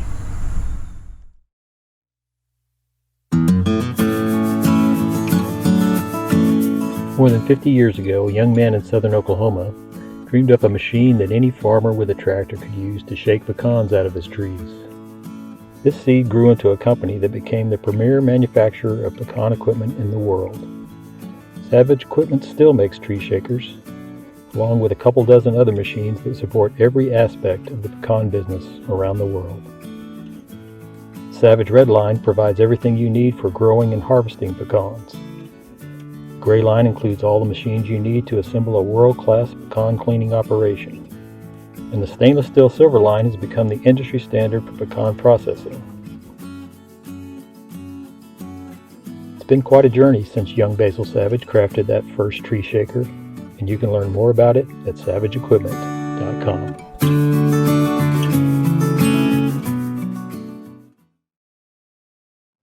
Hello, my name is Clive Bock. I am a research plant pathologist at the USDA-ARS lab in Byron, Georgia, and this presentation is titled Spray Coverage in Tall Pecan Trees, the Effects of Speed and Volume. It is the first of two presentations that I'm giving today. This one focuses on spray coverage. The second one focuses on disease control as a result of effects of speed and volume. I'd like to acknowledge my co-author for this presentation, Dr. Michael Hotchkiss, also a plant pathologist at the USDA-ARS in Byron. Although this presentation is about spray deposition in the canopies of tall pecan trees, it is being given from the perspective of fungicide application. Fungicides need to be applied to susceptible pecan trees in the southeast to avoid severe infection with pecan scab, particularly in wet years. So that is the period between spring and late summer. Generally, multiple fungicide applications need to be applied to these susceptible cultivars to prevent premature nut drop, reduction in fruit and nut size and quality, and of course to prevent defoliation in these susceptible cultivars. There have been several studies over the last 30 years that have worked to characterize distribution of spray or active ingredient in the canopies of tall pecan trees as a result of use of an air blast sprayer. These have generally come to very similar conclusions, often using different methods, but the overall take-home message is that spray coverage and deposition declines with height in the canopy, as illustrated here, and by the time you get up to about 15 meters, which is about 50 feet in the canopy, you have very low deposition compared to at much lower heights, around about 16 feet or so, 5 meters. And also, the converse of that is scab severity tends to increase with height. So low in the canopy, where spray coverage tends to be best, you have relatively good disease control, but higher in the canopy, particularly in years conducive to scab, you have more severe disease. However, many of the aspects of spray deposition are not fully understood. For example, how does speed impact deposition? There have been one or two indications in some studies, but nothing clear-cut. Similarly, volume. How does volume impact deposition? These are aspects that warrant further investigation. So we had the following objectives: to determine whether increasing volume of application results in more spray coverage at all heights, to determine whether two commonly used speeds have a discernible effect on spray coverage, understand better the relationships between deposition at different volumes and speeds and heights, and explore how orientation of objects in the canopy affects spray coverage of those objects. And you may ask, why do we want to gather this information? Well, if greater volumes do not result in significantly better coverage, particularly high up in the canopy, or demonstrably better disease control, they may be a waste of resource. If a slower speed does not improve spray coverage, particularly high in the canopy, slower speed may be wasteful of resource. Only by identifying the characteristics of spray deposition can we begin to explore informed solutions for better coverage, and consequently, better control, and at the same time, maximizing resource use efficiency. To this end, we placed chrome coat cards at 5 different heights in the canopy: 16, 25, 33, 41, and 50 feet. These were placed on platforms at each height, such that the orientation of each of the 4 cards was different: a vertical front, a vertical back, a horizontal lower, and a horizontal upper card. Platforms were attached to a branch in the outer canopy, and an additional card was placed in the canopy attached to leaves to mimic a leaf surface. Now we added Vision Pink dye to the air blast sprayer tank so that we could visualize the spray droplets on the cards. These cards, once removed from the platforms, were analyzed using image analysis to quantify the spray coverage as indicated here. We had 3 replicate trees in a row, as indicated here, and this was done in an orchard of cultivar Schley, which were about 70 to 80 feet tall. The sprayer was set up to deliver about 1/3 of the spray to the lower canopy and about 2/3 of the spray to the upper canopy.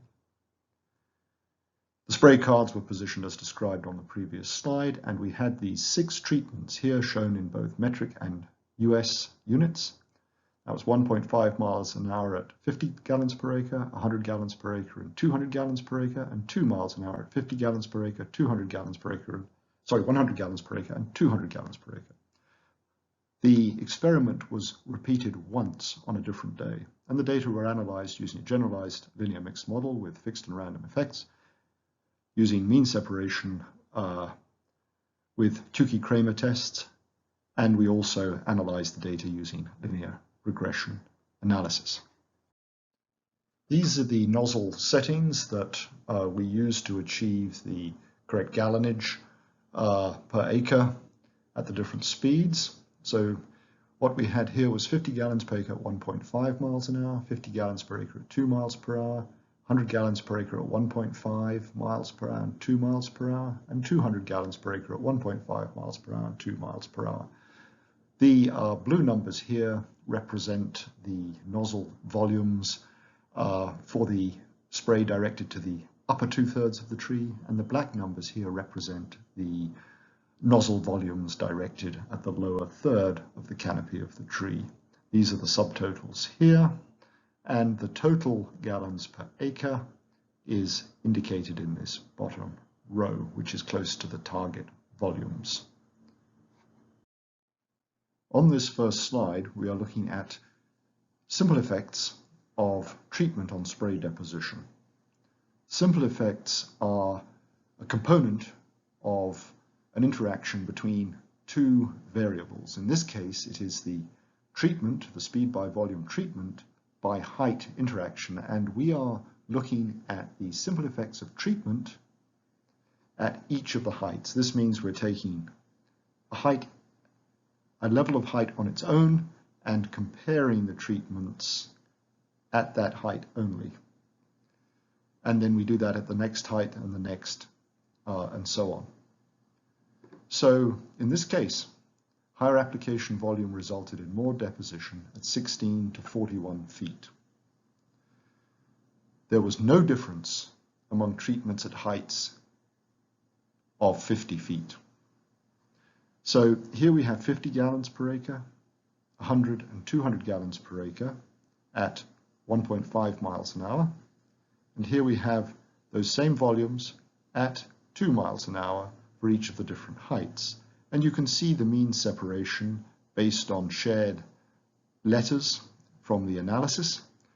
And there remain differences between the treatments up to approximately 41 feet, but above that, there is no difference. There are just a few minor numeric differences between the different volumes applied.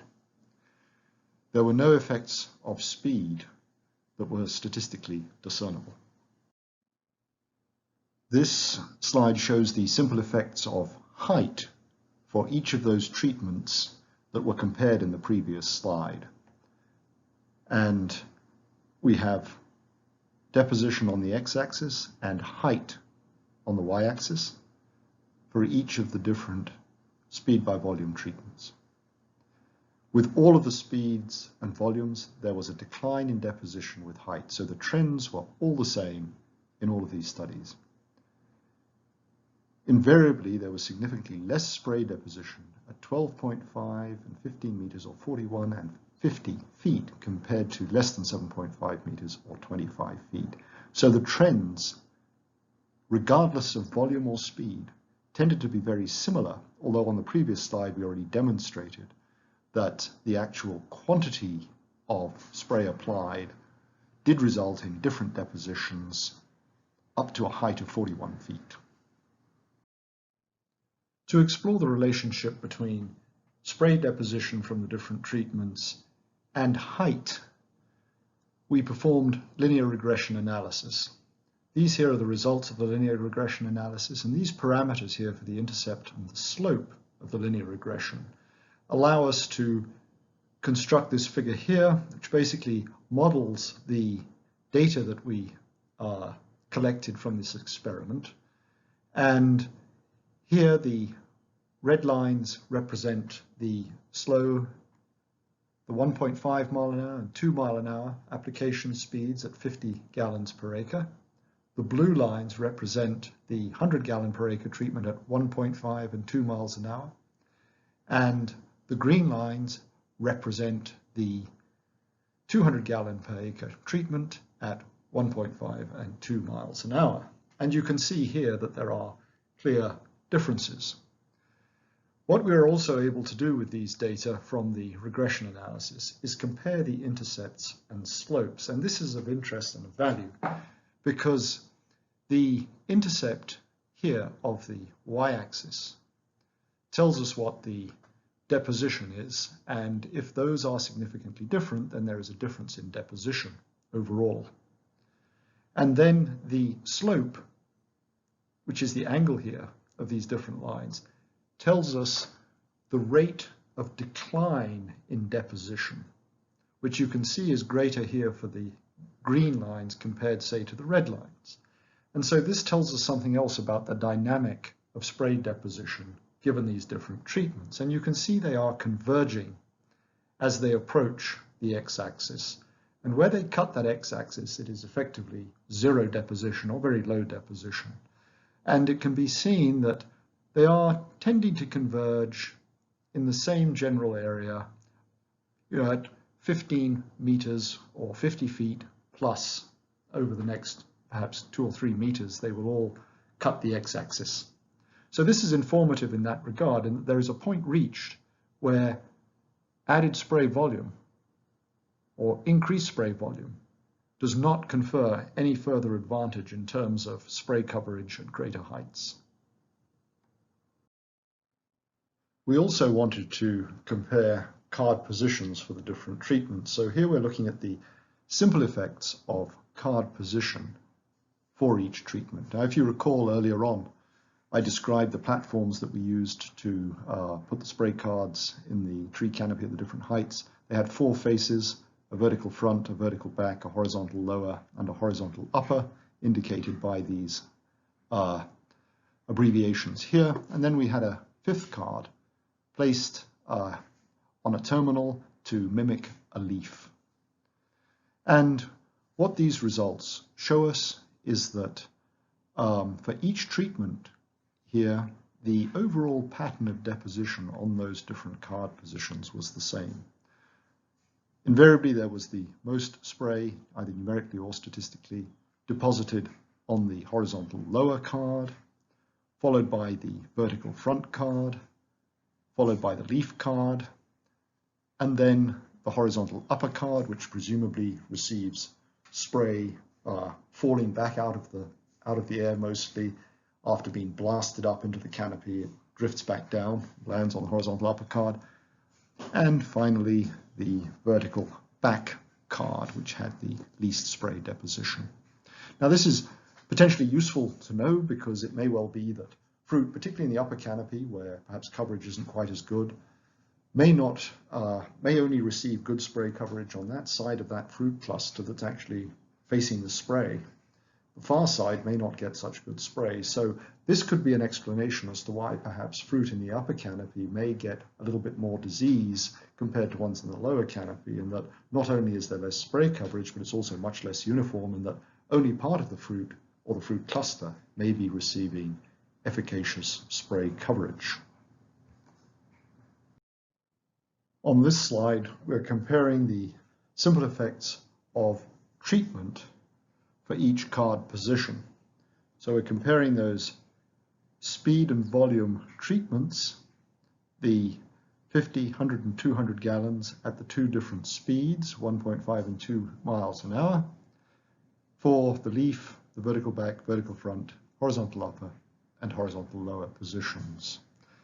And these results show that greater volume resulted in significantly greater deposition on the HL, HU, VF, and leaf orientations. Speed effects were negligible, and there was no effect of any treatment on deposition on the vertical back cards. So very little spray gets deposited on the back-facing sides.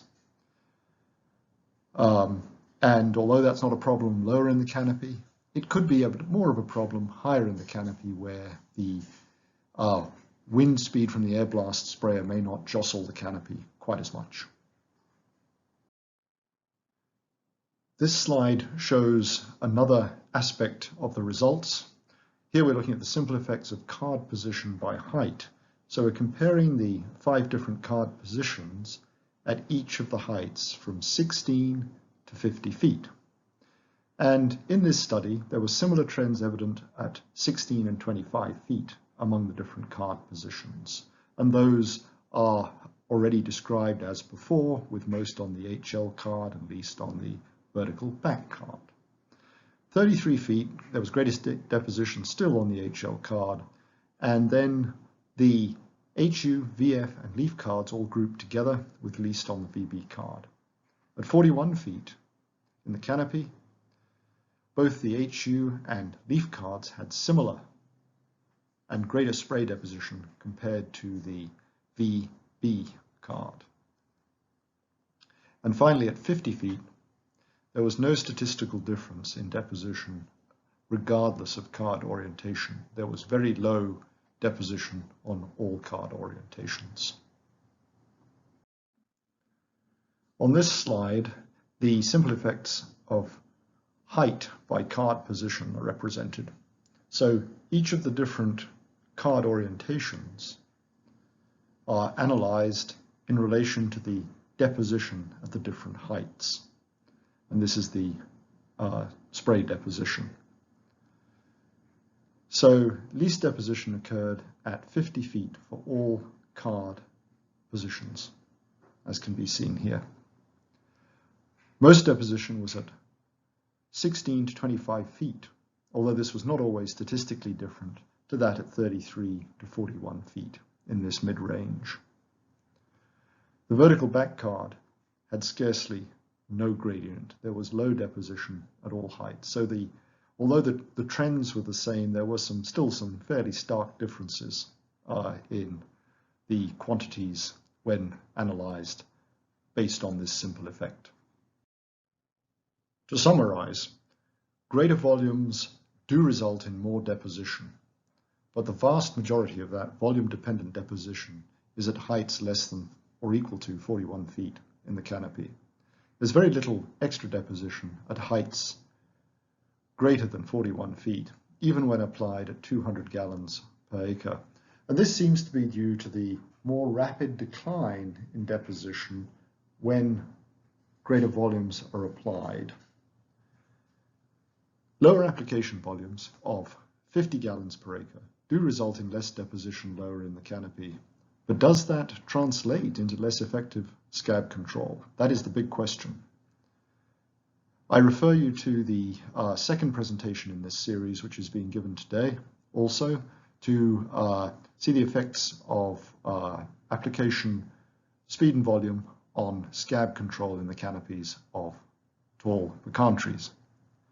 We found little or no effect of speed at 1.5 or 2 miles an hour on spray deposition in canopies.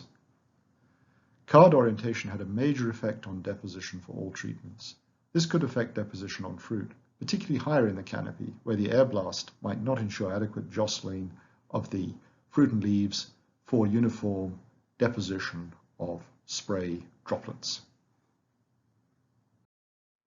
I would like to acknowledge the pathology team at the USDA-ARS lab in Byron and many short-term employees who have helped work on these experiments that have just been described. Without them, the results would have been very difficult to achieve. I'd also like to acknowledge funding from USDA CRIS projects and also funding from the Georgia Agricultural Commodity Commission for pecans. Finally, thank you for your time, and I'll answer any questions that you may have.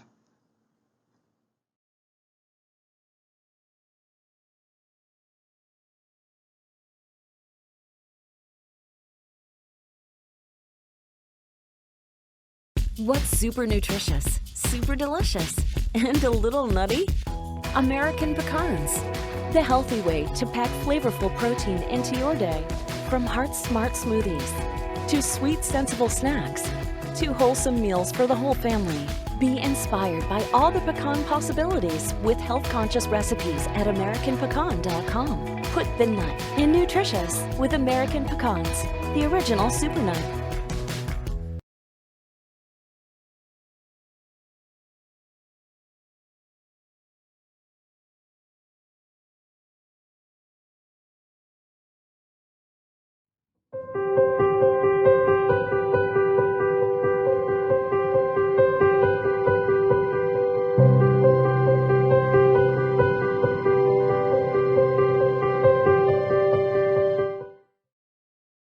Hello, my name is Clive Bock. I'm a research plant pathologist at the USDA-ARS laboratory in Byron, Georgia. This is the second presentation in the series. The first one described spray coverage in tall pecan trees, and this second presentation is titled Scab Control in Tall Pecan Trees, Effects of Speed and Volume. I would like to acknowledge my co-author, Dr. Michael Hotchkiss, also a plant pathologist at the USDA-ARS Research Lab in Byron. So, very briefly, this is the life cycle of the pecan scab fungus Venturia fusa, and really the only portion we need to focus on here is this time between spring and late summer, when the fungus is very active and reproducing rapidly every 7 to 10 days, when it can really build up epidemics quickly. And of course, this is the period when we are having to apply fungicides to control those epidemics, to prevent the yield loss, the loss in quality of the nut meats, of course, and also defoliation of the trees. There have been several studies over the last 30 years or so that have described scab severity in tall pecan trees and also spray coverage as a result of application using an air blast sprayer in those canopies as well. And the results of this characterization have shown consistently that severity of scab tends to increase with canopy height in trees that are sprayed with an air blast sprayer, and this is particularly so in years that are wetter. Conversely, the spray distribution with height tends to decline. So the higher you go in the canopy, the less spray coverage there is. Various factors appear to impact spray deposition and subsequent disease development, but these are poorly characterized.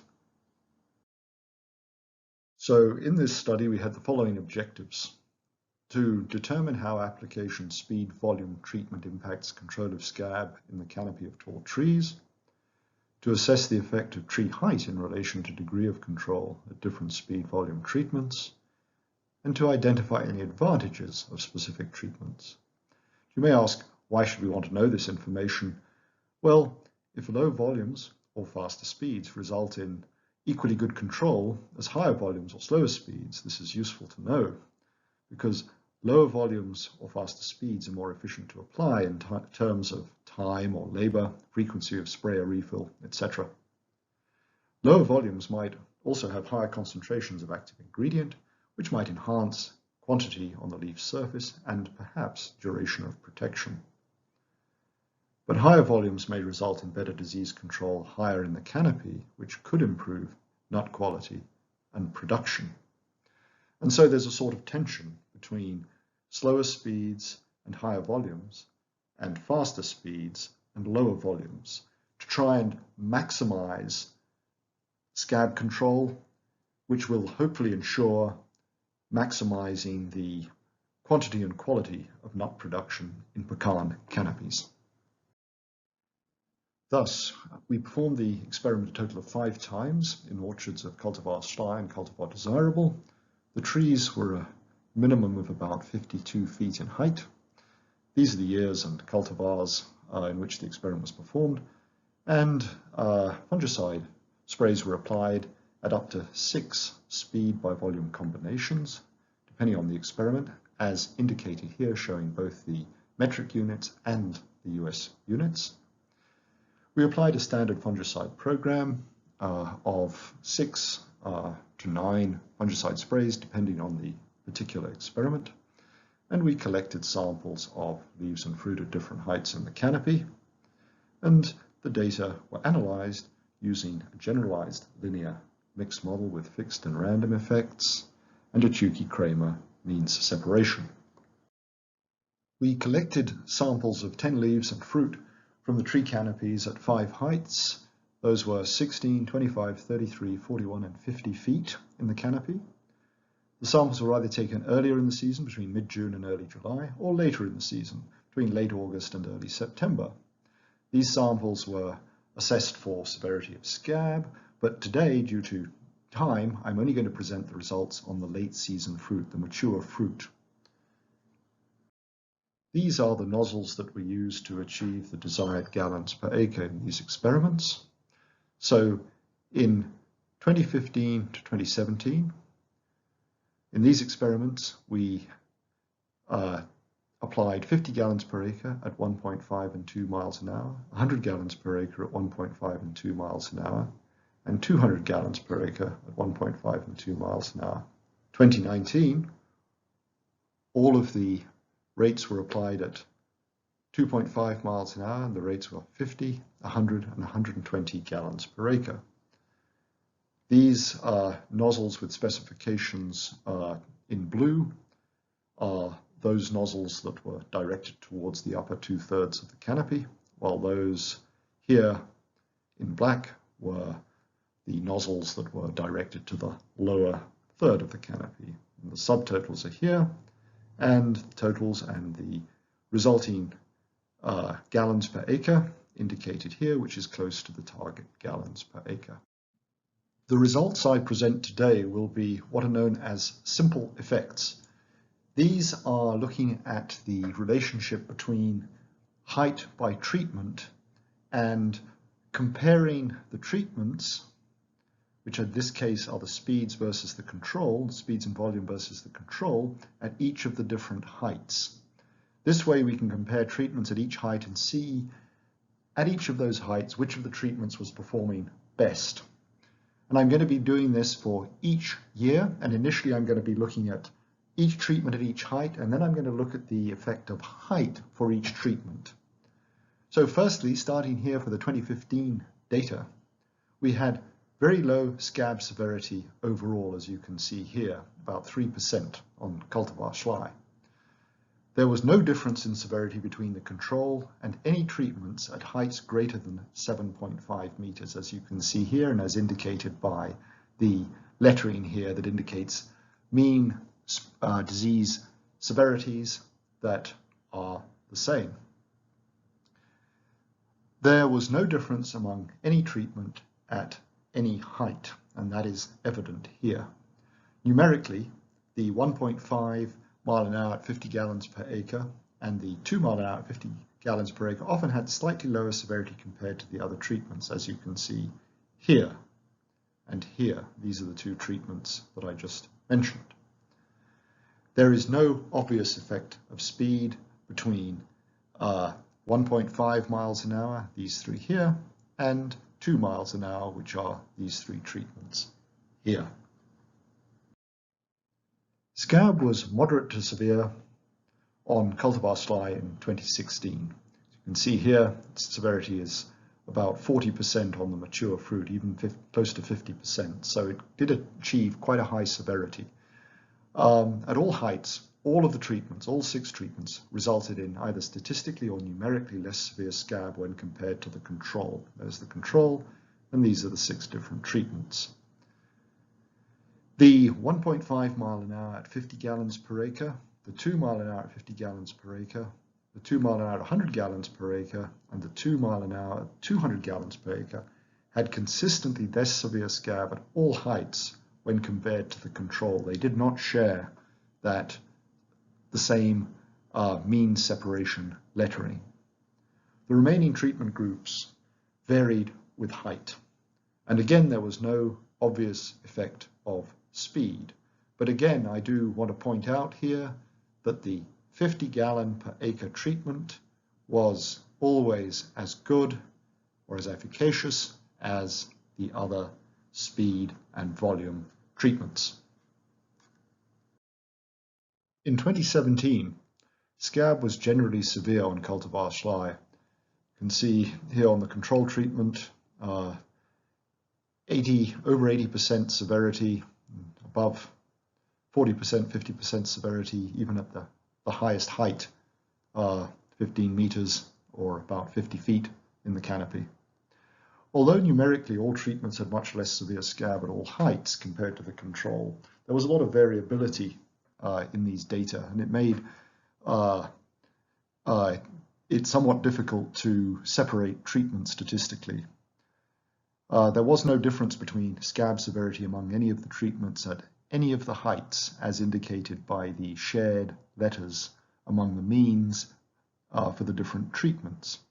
But numerically, the 50 gallon per acre treatments here and here in these columns were generally as efficacious or slightly more so compared to the 100 gallon per acre or 200 gallon per acre treatments, which are these ones here, the 100 gallon and 200 gallon, 100 gallon, 200 gallon treatments here at the different heights. And again, there was no obvious speed effect. On cultivar desirable in 2017, the data was also fairly variable, as it was for cultivar Schley in 2017. And control was not really very good at any of the heights, as you can see here, compared to the control treatment here that received no fungicide sprays. You can see that the fungicide treatments all had a relatively high severity of scab compared to the previous slides I showed. And this is true at all heights above about 33 feet or 10 meters. Generally, the 50 gallon per acre treatment were numerically, although not statistically, less efficacious compared to the 100 gallon per acre treatments, even low down in the canopy, as you can see here. The reason for the generally poor and variable scab control in this experiment is not known either. And again, there was little effect of speed here, as you can see, the two volume treatments here at slower speed compared to the higher speed. There was really not anything clear that could be seen there in terms of differences. Scab was generally of moderate severity on cultivar desirable in 2019. As can be seen here on the control, it reached about 25% severity at the time of assessment. All of the treatments in this experiment were applied at 2.5 miles per hour, and at 16 and 33 feet in the canopy, there was no significant difference between any of the treatments applied. At 50, 100 or 120 gallons per acre, all of the treatments were very low, had very low severity and were very similar. However, at 50 feet in the canopy, it can be seen that the 50 gallon per acre treatment had significantly lower severity compared to the 100 gallon per acre treatment, but was not different to the 120 gallon per acre treatment. We are now going to switch from comparing the simple effects of treatment at each height to comparing the simple effects of height for each treatment on scab severity. And we'll start here on cultivar Schley 2015. And as we noted, that was a very mild epidemic. And on the control trees, there was a significant decline with height in severity of scab. But for all of the treatments, there was no effect of height at all that was discernible. All differences with height were minor. Thus, the trends are the same for all treatments. As noted already, in 2016, there was a moderate epidemic on cultivar Schley. On the control, there was an unusual relationship between severity and height here. The least severe scab was found low in the canopy compared to the mid-range or highest heights in the canopy. There were some notable differences between the treatments applied at 1.5 miles an hour and 2 miles an hour in this particular experiment.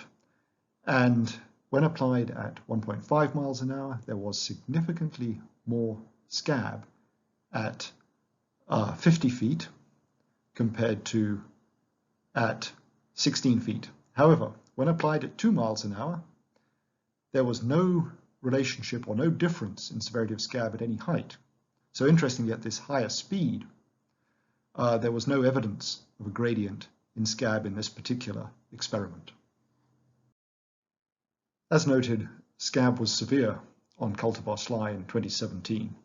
Indeed, on the control, it was equally severe at all heights in the canopy.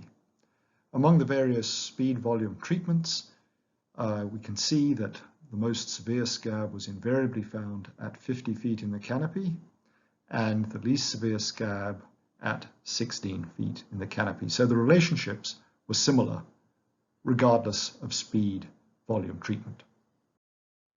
On cultivar desirable in 2017, the epidemic of scab was moderate to severe.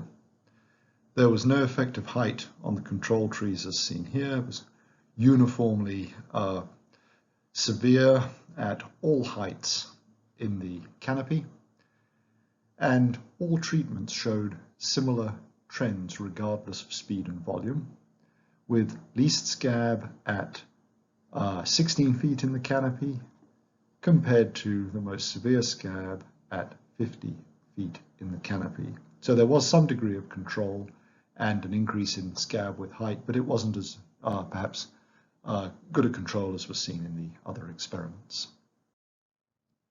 There was a moderate scab epidemic on cultivar desirable in 2017, as already described.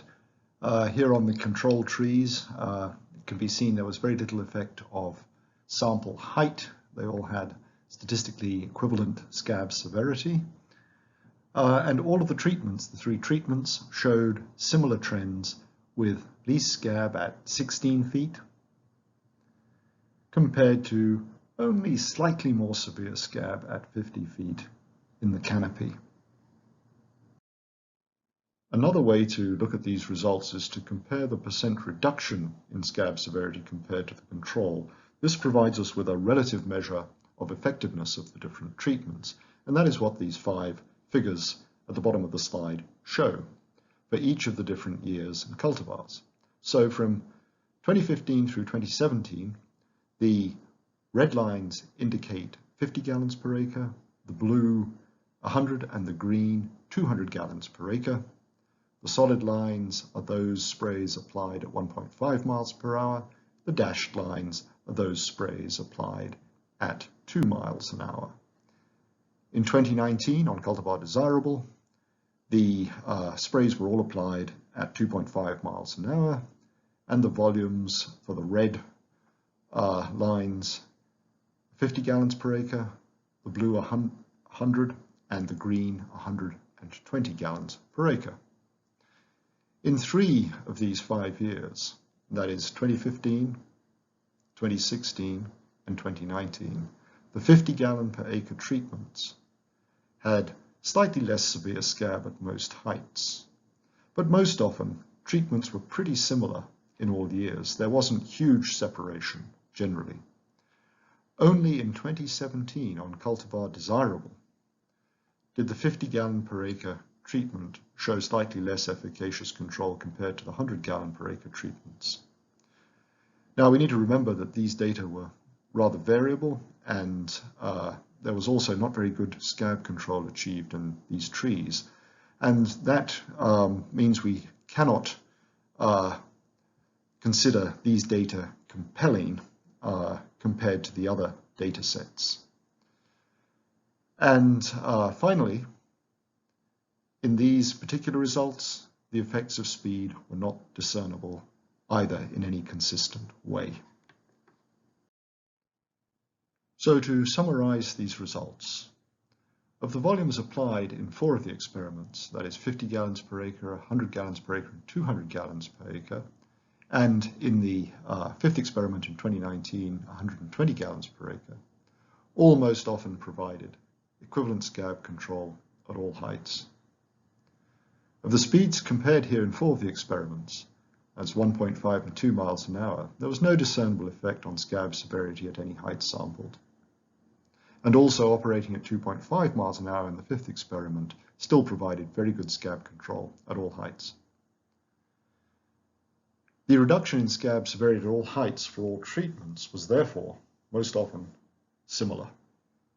These results indicate there is no advantage to using higher volumes in tall trees to reduce scab severity. And also, spray coverage results indicate a more rapid decline in deposition with heights with larger volumes. So even when larger volumes are applied, that benefit declines much quicker than the benefits of low volume applications when related to height in the canopy. So what about the future? It is self-evident that there must be effects of speed and volume on scab control in large pecan trees, but at what points do these effects become clear-cut and actually impact control of scab? More research is needed to definitively test the effects of volume and speed, and the limits of efficacious application for both variables. And this is because a significant resource may be saved by traveling faster and applying lower volumes. I would like to acknowledge the pathology team at the USDA-ARS lab in Byron, and many short-term employees who have helped work on these experiments that have just been described. Without them, the results would have been very difficult to achieve. I'd also like to acknowledge funding from USDA CRIS projects and also funding from the Georgia Agricultural Commodity Commission for pecans. Finally, thank you for your time, and I'll answer any questions that you may have. AMVT offers a wide variety of optical sorters and inspection equipment such as metal detectors, X-ray sorters, check-weigher machines, and more. AMVT, North America's leading optical sorter provider.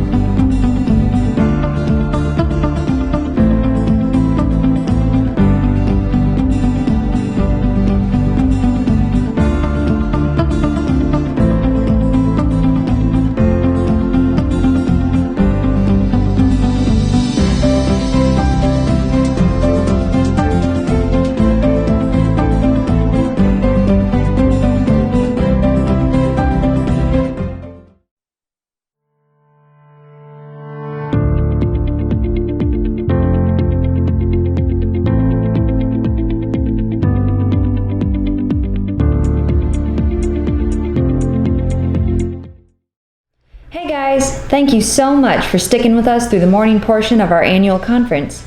During this lunch break, we would like to recognize our generous sponsors. We are so grateful for each and every one of you who continually show support for our association. Before we kick off the afternoon session, we'd love for you to check out this short clip featuring sponsors from your industry. Call me the joker, call me the fool. When she calls, I always see her lose my cool. I'm just a mouth to your plane. And don't you know that loving you is a train wreck waiting to happen? Don't you know that loving you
OMC team members are farmers, ranchers, growers, fabricators, engineers, and industry professionals. We set ourselves apart with our knowledge not just in manufacturing, but in operating and maintaining nut and tree harvesting equipment. We are passionate about what we do and are dedicated to doing it better than anyone else.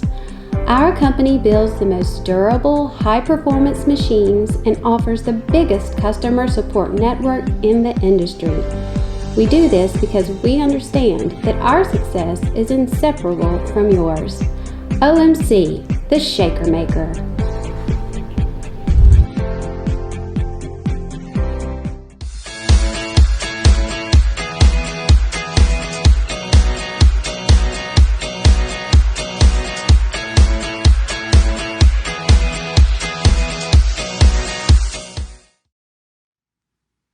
Hello everyone, my name is Jeff Smutny and I am the Marketing and Regulatory Affairs Director for the American Pecan Council. Thanks for listening to today's presentation. Before I get started, I'd just like to say thank you to Samantha and her team for orchestrating this event, especially during these real trippy times. So thank you. Just real quick, I want to go over APC's core marketing strategy. 90% of APC's marketing activities are invested in what's known as mental availability. This is top of the mind awareness advertising and promotion. It's getting consumers to think pecans. It's getting consumers to pull pecans off of store shelves. So these are pull initiatives. It's also known as pull marketing, and it represents any tactic that results in customers demanding your products from retailers. Great examples of this are traditional advertising like television and radio, influencer-led marketing that you'll see on Instagram or other blogs, social media marketing, ads on Facebook or Twitter, or digital banner ads on websites that redirect consumers to the APC website. It's all about getting customers to come to you. On the right-hand side of this slide, you'll see physical availability.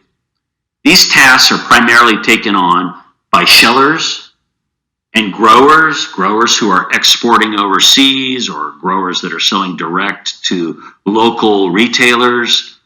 It's all about push initiatives, push marketing. You're pushing pecans onto store shelves. And it's any tactic that results in a third party stocking your product. Examples of this are obviously trade shows where you set up a booth and you meet with buyers and distributors to sell your products. Also represents sales visits where you visit a grocery store chain and influence a buyer into stocking your pecans. It's all about taking your product to the customer. Both mental availability and physical availability are equally important. One cannot survive without the other. We can't create top-of-the-mind awareness for a consumer through mental availability and have them walk into a grocery store and there's no physical availability. There's no pecans on the shelves. So they only can survive together. But the APC's core strategy is to conduct mental availability. So what a long, strange trip it's been, and it's only been 6 months. We now find ourselves living in this whole new world. We're living in a virtual world. So much so that broadband usage is actually maxing out broadband capacity. Suppliers have been forced to throttle down streaming speeds. So when your computer or TV screen freezes up and you see the little dial cycling in the center of the screen, you can rest assured that there's more individuals using the internet than ever before. COVID has definitely changed consumers' behavior worldwide as well. Recent data states that 54% of consumers are cooking and baking more. That's bodes great for pecans. There's been a 39% increase in snack sales, both healthy and indulgent snacks. We're batting 2 for 2. Consumers are also very concerned with their health. Google searches for things like immunity boosters, which includes antioxidants, healthy diets like keto or Mediterranean or paleo that are high in fiber and protein, and plant-based proteins due to meat-packing plant issues caused by the virus itself. Those types of searches have doubled since COVID. We're batting 3 for 3. And probably most important, there's been a 45% increase in folks that want to consume food that's been produced locally. We're produced in 15 states. We've hit a grand slam. All of these changes in behavior bode extremely well for pecans.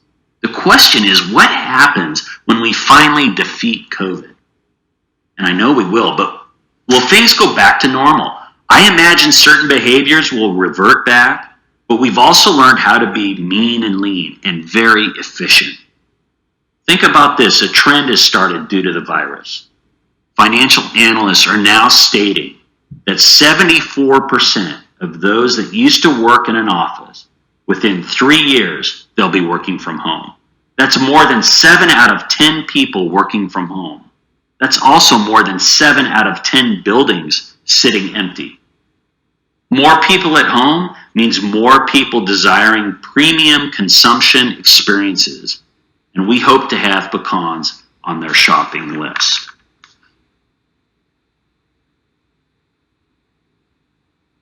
Before we delve into a few upcoming campaigns, let's just take a quick look at last year's performance.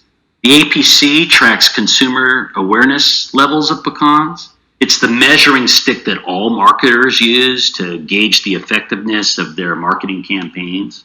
If more consumers are thinking of pecans, if more people are visiting recipe pages that have pecans as an ingredient, if more people are surfing the web and streaming content containing pecans, then consumers are more apt to purchase pecans. Now, to track awareness, we survey America with a series of questions that pin pecans against other major tree nuts.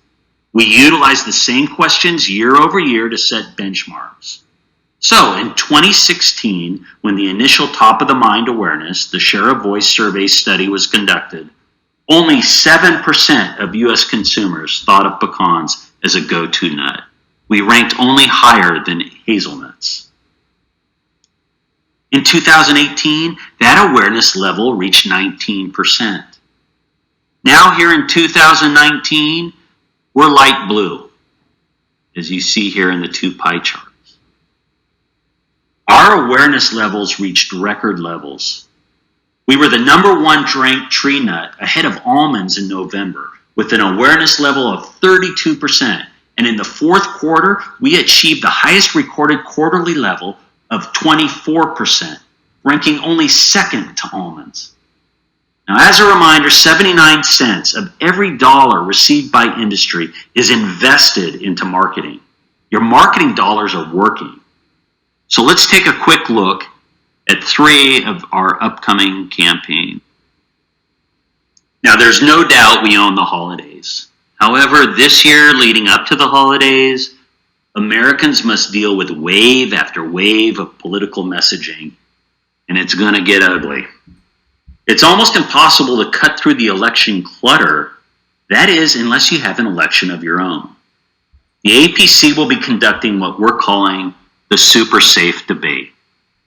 So the opportunity to run a campaign like this literally happens once every 4 years.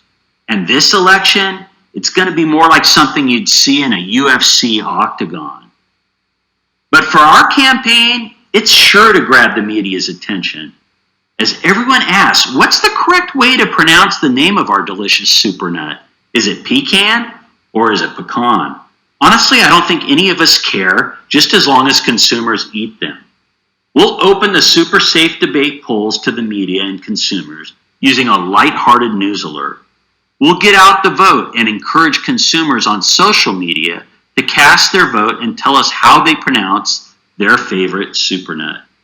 After they vote at the digital voting booth, they'll be redirected to the Holiday Recipe Hub that showcases holiday pecan recipes from traditional spreads to festive snacks. And then finally, we'll distribute syndicated news articles in December that references the election results and showcases holiday recipes in snack form, made with tasty and nutritious pecans. Moving into Q2 of our fiscal year, ladies lately seem to be using this term, he's the total snackage, and actor Jerry O'Connell seems to register as just that on ladies' radar. Jerry's portfolio of Hollywood work goes back all the way to his childhood when he starred in Stand By Me, and his visibility is really high right now as he's had 5 Hollywood productions just in the past year. This time, though, Jerry O'Connell will be taking on a very different role. Jerry will appear as Jerry Pecan. This creative campaign will kick off with some TV love, utilizing registered dietitians that will showcase the heart health benefits of pecan snacks during February's American Heart Month, and it will run into March. Then it's Jerry's turn. Jerry Pecan will share his favorite pecan snacks for a healthy heart, which pop culture is sure to follow. Next, we'll send out Happy Heart Valentines to the media, touting pecans as the total snackage they'll absolutely love. And then finally, influencers will spread the pecan love with everyone, everywhere.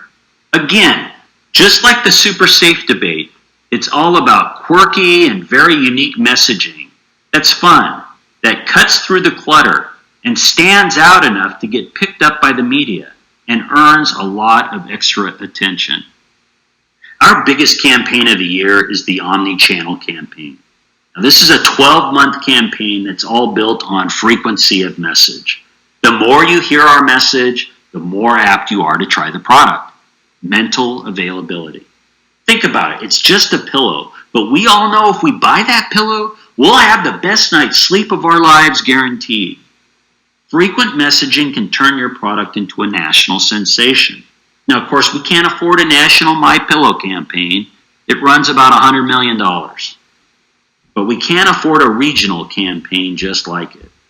Frequent messaging for 12 months straight in 13 large metro markets. In addition, we'll leverage big data technology to aim precisely at our target market in the most efficient way possible. Now, we've been warning you all about geofencing, and folks, it's here to stay. And there's no place you can hide from big data. If you're a hunter and walk into a gun store, big data sees that.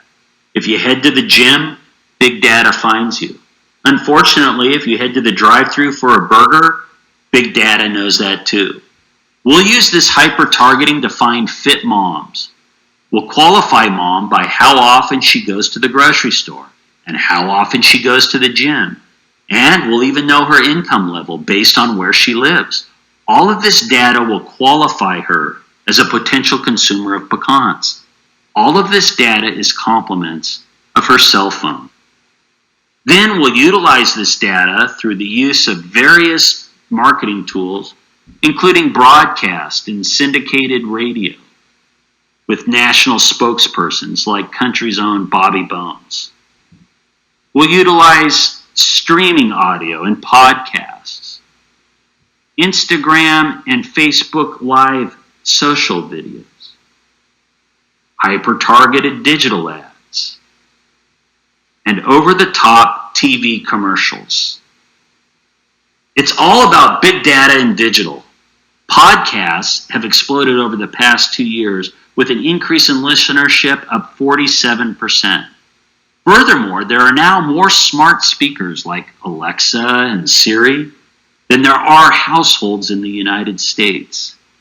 When you add it all up, we'll market tens of thousands of commercials over and over in 13 large metropolitan markets across the United States. Consumers in Atlanta, Baltimore, Boston, Charlotte, El Paso, Nashville, Philadelphia, Raleigh, Richmond, San Antonio, Tucson, Tulsa, and Washington, D.C. will hear pecan messaging over and over again for 12 months straight. In addition to these campaigns I've described, We'll continue to deploy activations through our other marketing partners, using hundreds of influencers and campaigns, but with the time I have left, I want to discuss our international efforts. We have been conducting global research and have had some very encouraging findings in the EU.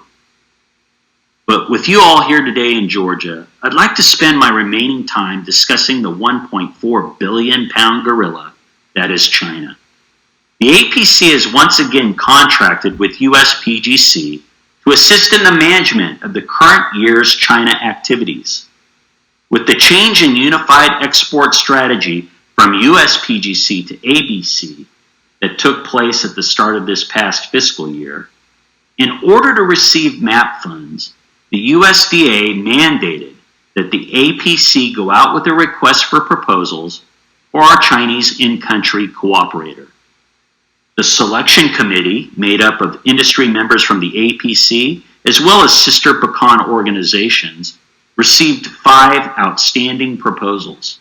After deliberations, the selection committee chose Weber Shandwick's Shanghai team, and Weber was forwarded on to USDA for final approval.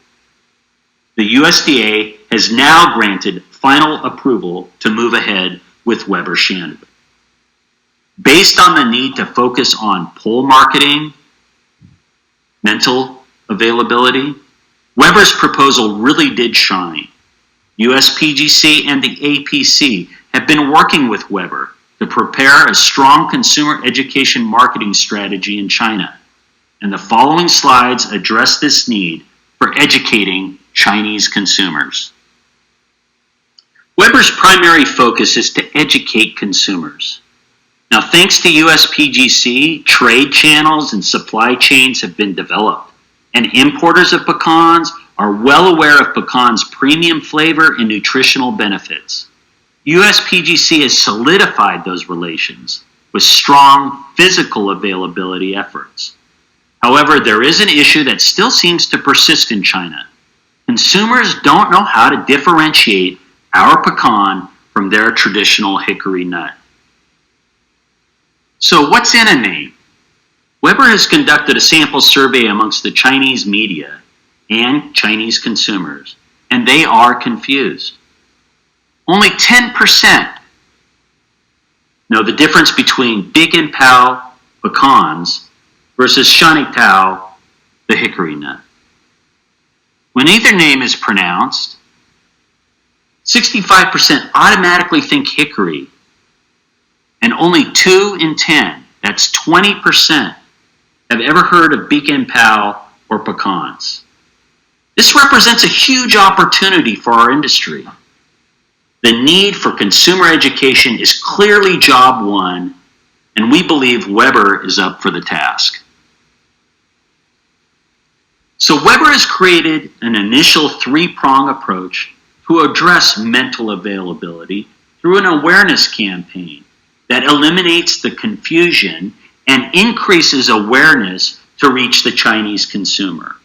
Prong 1 is to deploy well-followed social influencers.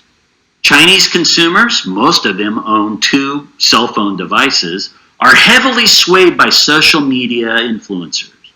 They're almost like rock stars in their country. And consumers follow their influencers religiously on their favored social apps. Prong 2 is to create videos and articles that educate the Chinese consumer on the health and wellness of pecans. For China, in what is now becoming a post-COVID era, they are focused on immunity and healthy diets. They recognize nuts as having those values. We need them to think pecans over other nuts, to find those nutrients they hunger for. Prong 3 is to demonstrate that pecans are culturally relevant in their country. The Chongyang Lunar Festival is one of the biggest of the year.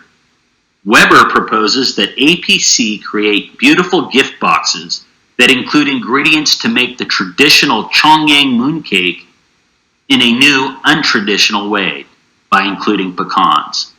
Gifting is a big thing during the Lunar Festival, and these pecan mooncake boxes will be well received. We will be planting the seed by delivering these beautiful mooncake gift boxes to both trade-focused and lifestyle-focused industries. Boxes will be delivered to some of the largest food industry conglomerates in China, as well as to new media and influencers that are sure to post about the delicious pecan mooncake. In addition, boxes will be delivered to traditional media, where we're sure to get a lot of media coverage. Continuing on with cultural relevance, another activation will be to partner with a Chinese karaoke franchise. Now, this is not about some smoke-filled bar and grabbing a microphone. Karaoke is a much more intimate event in China, where private suites are shared amongst friends and family to sing and party. Snacks are often served and usually include other nuts.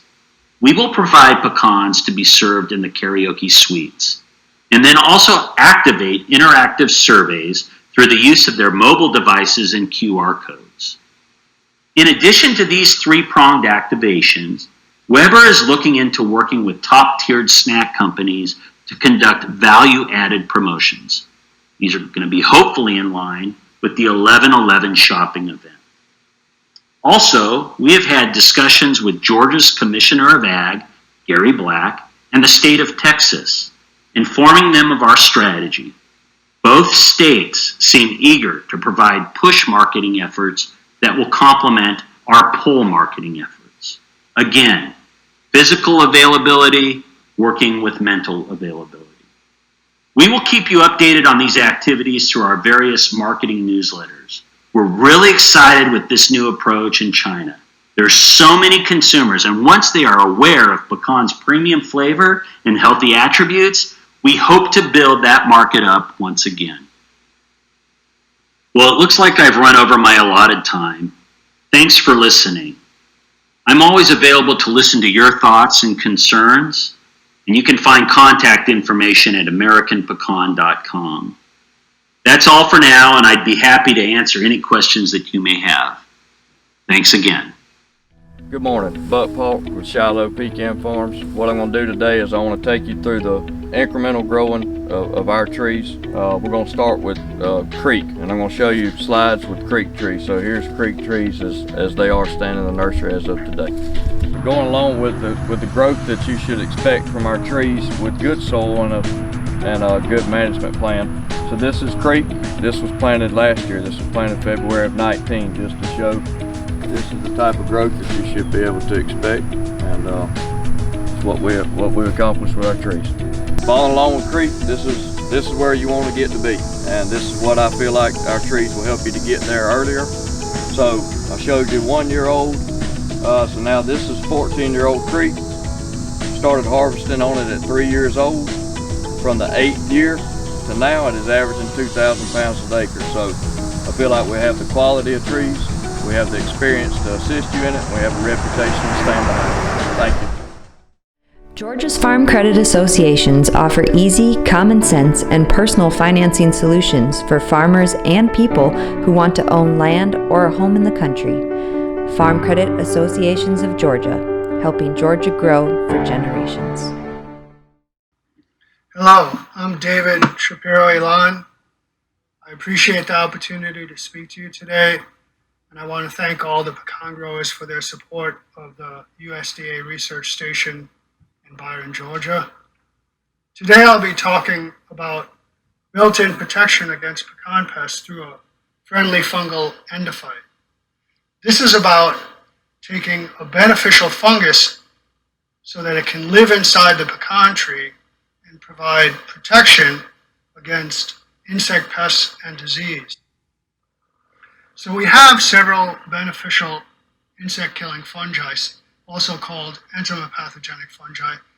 These include Bavaria bassiana, Metarhizium species, and Cordyceps primorosia. There are others, but these are the ones that have relevance to pecan. These fungi penetrate the insect cuticle and then kill the insect host. They're grown on artificial media, and they're all commercially available and used to control a wide variety of economically important insect pests such as those shown here. Bavaria bassiana is the white muscadine fungus shown here killing a pecan weevil, and then Metarhizium is a green muscadine fungus shown here killing some insect larvae.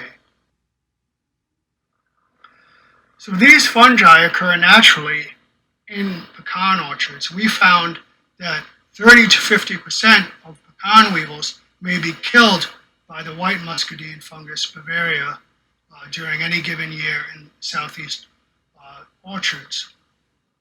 The fungi can also be applied in order to increase pecan weevil mortality. We can see 80% mortality over a 2-week period when we apply the fungus to the trunk of the tree or to the ground, especially if enhancing it with a cover crop. We apply at a rate of about 10 to the 13th conidiospores per hectare. So as I showed in the previous slide, pecan weevil is a target for these fungi, and also all 3 of the fungal species can kill pecan aphids. They can kill all 3 species of pecan aphids. But the approach can be expensive, especially if applying the fungus through the whole canopy of the tree. So what if you had the fungus living inside the pecan tree and providing a kind of built-in protection? And we thought this might be possible because these fungi have been shown to live inside other plants. First, Bavaria fungus was shown to live inside the corn plant, and it was providing control of the corn borer, a major pest of corn. And subsequently, the fungus was found to live as an endophyte in other crops, such as those shown here.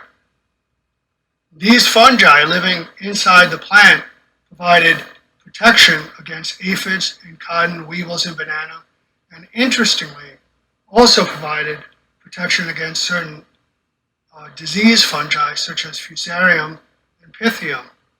So it's like the good fungus pushing out or suppressing the bad fungus. So we wanted to see if this could happen.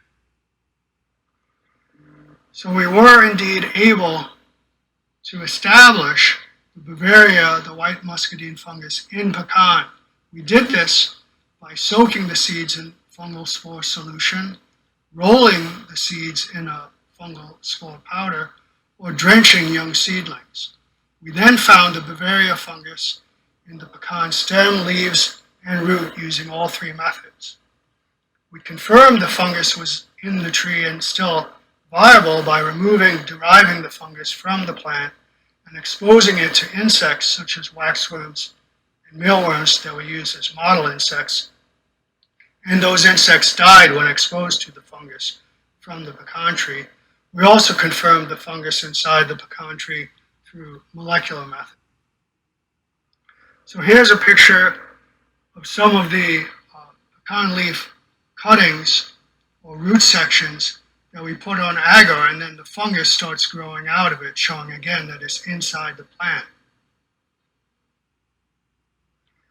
So far, we've been able to inoculate 5 different cultivars of pecan successfully with the beneficial fungi, Avalon, Caddo, Desirable, Elliott, and Pawnee. We've inoculated seedlings as young as 2 months, as well as up to 1-year-olds. And we've seen the fungus remain in the plant at least 2 years and still counting. When we compare the different methods of inoculating the seedlings or seeds, we see that drenching the seedling or soaking the seeds is superior to rolling the seeds in a dry powder. When we compare to where the fungus occurs in the plant, leaf, root, or stem, it was pretty much evenly distributed. So what about the kind of benefits you'll get from having the fungus inside the tree? We looked at pecan aphid suppression, and we saw in greenhouse studies that both black margin aphid and black pecan aphid are suppressed by the presence of endophytic fungi. So we had seedlings that had the endophyte and control seedlings that did not. And we see the population level of the aphids being lower after time in the endophyte plants compared to the non-endophyte plants. We then wanted to see if we could suppress plant disease in pecan using the endophyte approach. We looked at Phytophthora, which is an important disease of pecan and an easy model to work with. We took leaves from the pecans with the endophyte and without, which without was the control. The endophyte leaves were taken from 2-year-old desirable plants and then placed on agar plates. We then took a plug of Phytophthora and put it on each leaf, and then we measured the lesion growth after 1 week. You can see that the lesion growth was greatly reduced in the endophyte leaves compared to the control leaves. So pecan with the endophytic Bavaria fungus reduced Phytophthora lesions. So some activities we have in progress include measuring the amenability of endophyte inoculation among the different pecan cultivars. So we already know that a number of different cultivars can be inoculated with the fungus, but we want to see whether they differ in their susceptibility, or some more susceptible to endophyte inoculation than others. We also are determining whether a different fungus, Metarhizium bruneum, can exist as an endophyte in pecan. This is the green muscadine fungus. So far, mostly we've been working with the white fungus, the Bavaria fungus. This green Metarhizium fungus is the one we're also now looking at. Additionally, we want to look at whether foliar sprays can establish fungal endophyte in pecan, both young seedlings and mature. So if we can just spray the trees with the fungus and the trees would take it up, that would be a nice advantage because it's easy. And we also want to see if we drench mature pecan trees, will they also take up the fungus, because so far we've been focusing mainly on seedlings. Lastly, we want to expand our efficacy tests with the endophyte seedlings and looking at mature plant trees as well to see if other diseases such as scab will be amenable to suppression with the endophyte approach, and also expand our tests on Phytophthora and look at other pecan insects as well. So in some of our approach, we'll be taking at least 4 cultivars and compare their susceptibility to the endophyte approach, Elliott, desirable, Pawnee, and Caddo. We want to look at their ability to be inoculated with both Bavaria and Metarhizium. We'll also be looking at the foliar spray with both fungi with a rate of about 10 to the 9th spores per mil, applying the foliar application and drenching on mature pecan trees as well. For efficacy tests, we'll repeat our Phytophthora test, also scab in the greenhouse, and we want to take these inoculated plants and then put them in the field and just monitor the level of disease and insects that attack them. In some recent progress, we saw that Metarhizium bruneum, the green muscadine fungus, is amenable to inoculated pecan, just like the white muscadine fungus, Bavaria. In fact, the green muscadine fungus seems to be more amenable to inoculating pecan than the white muscadine fungus. We also observed endophyte Metarhizium bruneum was able to establish through foliar spray to seedlings and also to one of the mature pecan trees that we tried so far. In terms of comparing the different cultivars, we see this distribution is shown in the graph, desirable and Pawnee being especially amenable to the endophyte inoculation, Elliott and Caddo also, though possibly not as much. We'll be looking at this further. Then additionally, another step that we have in the future is going to be to look at impact on plant growth. yield and other physiological effects. We see that in other crops where endophyte fungi, the beneficial endophytic fungi, are established, this has had a positive effect on plant growth in these other crops. So we want to see if that's true in pecan as well. I'd like to thank all those providing technical assistance, as well as co-investigators, and certainly funding from Georgia Commodity Commission for Pecans. Thank you very much.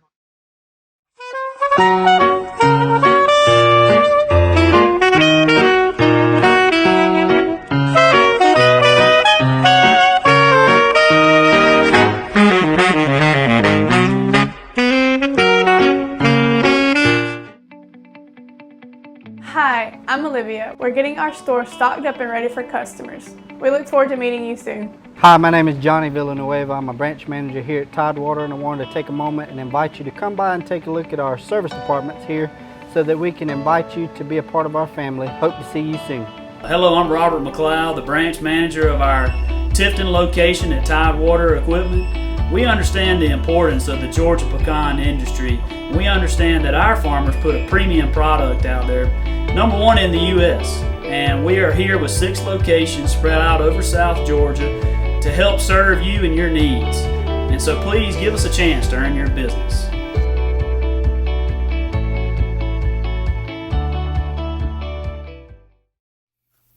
Good afternoon. I'm Jeff Barrow. I'm a grower from East Georgia, near Augusta, Jefferson County actually, and I'm the president of the National Pecan Federation, which is what I'm here to talk about. But first, let me tell you a story that's a little bit relevant to the National Pecan Federation. This lady was cooking dinner one night, and she asked her husband to help her. He says, "What you want me to do?" Well, she says, "You can start by boiling some water." Well, he stands there for a few seconds looking vaguely bewildered, and finally she says, "Now come on, surely you know how to boil water." And then somewhat indignantly the husband says, "Of course I do, but a refresher course couldn't hurt." Well, I expect that so far as the National Pecan Federation is concerned, a refresher course couldn't hurt either. So I'm going to give you a kind of a abbreviated Cliff's Notes version. The National Pecan Federation was organized 3 years ago to represent the interests of the industry in Washington. Now, maybe there was a time when we didn't have to worry about Washington, but those days, as we all know, are long gone. And it's work that the American Pecan Council cannot do simply because they're prohibited by law from lobbying, likewise the U.S. Pecan Growers Council for that matter. We're funded through dues paid by all of the larger grower associations as well as the National Pecan Sheller Association, so we represent both halves of the industry. And the Georgia Pecan Growers Association is included as one of those dues-paid members. And with that funding, we retain the services of a rating firm to represent, lobby, educate, consult, whatever needs to be done in Washington. Okay, with that primer out of the way, let me bring you up to speed on what we've been working on the last year or so, starting with tariff mitigation. Recall that after the trade dispute with China began, the administration took measures to offset the economic damage to pecans by increasing MAP funding, which was welcome. The MAP being the program that supports export marketing of pecans, and also by making direct purchases of pecans in the open market. Now, you can see what the thinking was, but in practice it had minimal effect. So when the second round of tariff mitigation efforts was announced, the National Pecan Federation, working with, in concert with other specialty crops, began work to see that this second round took the form of direct payments to growers as the best way to offset the damage. And we were successful. And USDA payments of $146 an acre were made to growers with qualifying orchards, and those monies started going out last fall, I think completed in January, and I'm sure we're welcome everywhere. Okay, Hurricane Michael. You know, the state of Georgia has had the misfortune of being targeted by several hurricanes in the last 6 or 7 years, but Michael was by far the worst, and I'm sure ranks as the worst weather disaster for pecan in the state of Georgia ever, and was an existential threat to many growers. Now, similar storms have all but erased the commercial pecan industries in Alabama and Mississippi, and nobody wanted to see that happen in Georgia. So, working with the Georgia Department of Agriculture, Commissioner Gary Black, and I have to say a sympathetic administration personified by Secretary Sonny Perdue, the National Pecan Federation helped craft a program to relieve the economic distress caused by Michael. It took the form of a block grant to the state to be administered by the state that totaled $100 million for pecan. $100 million. Now, those funds have been largely distributed now, but the larger point I'd like to make about that is that it represents something unprecedented for the pecan industry and was possible only because the pecan industry, through the National Pecan Federation and Reading firm, is now a presence in Washington, and that's new. Now, that's an intangible, but it's hugely important now and in the future. And we've been working on some research projects. One of the perennial problems in this industry is that once these high-priced pecans are shelled, the sheller is left with, up to 25% pieces that are worth far less than the nuts they came from. Because the ideal solution is shelling technology that results in fewer or in the best of all world, no pieces. So with that as the goal, the National Pecan Federation was able to get $1.5 million of funding for research into improved shelling technology included in the 2021 Ag Approach legislation, which passed the U.S. House of Representatives just recently. Similarly, pecan pasteurization is another problem in need of a better technological solution. I imagine we all appreciate and fear the negative effect that some food safety episode could have in this industry. You know, we've seen it in peanuts and elsewhere several times. Pecan pasteurization funding is also included in this project. Separately, the National Pecan Federation requested funding of research initiatives at Byron and Texas, the agricultural research stations.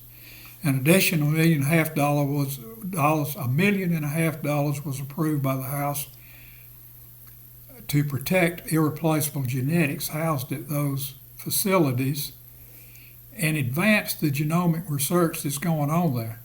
Now, maybe needless to say, but these projects totaling $3 million fiscal 2021 stand to benefit both growers and shellers. And, in the larger picture, as much as we tend to lose sight of it from time to time, we're all in the same boat. What helps one helps the other in the long run. All right, next on is India. As you likely know, it's almost impossible to export to India because of tariffs.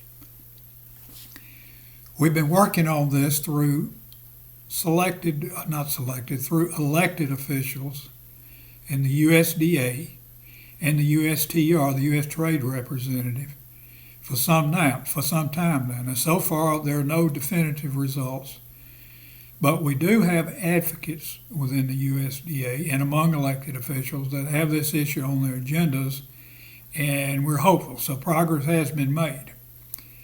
Lastly, well, not lastly, but Next, I'd like to discuss the research and promotion checkoff. By now, most of you probably know something about this. The National Pecan Federation has been out beating the drum all this year with articles in trade publications, Pecan South and the Georgia Grower, as well as by attending the board of director meetings of all the grower and sheller associations, including the Georgia Pecan Growers Association, to explain, answer questions, solicit feedback, etc. The research and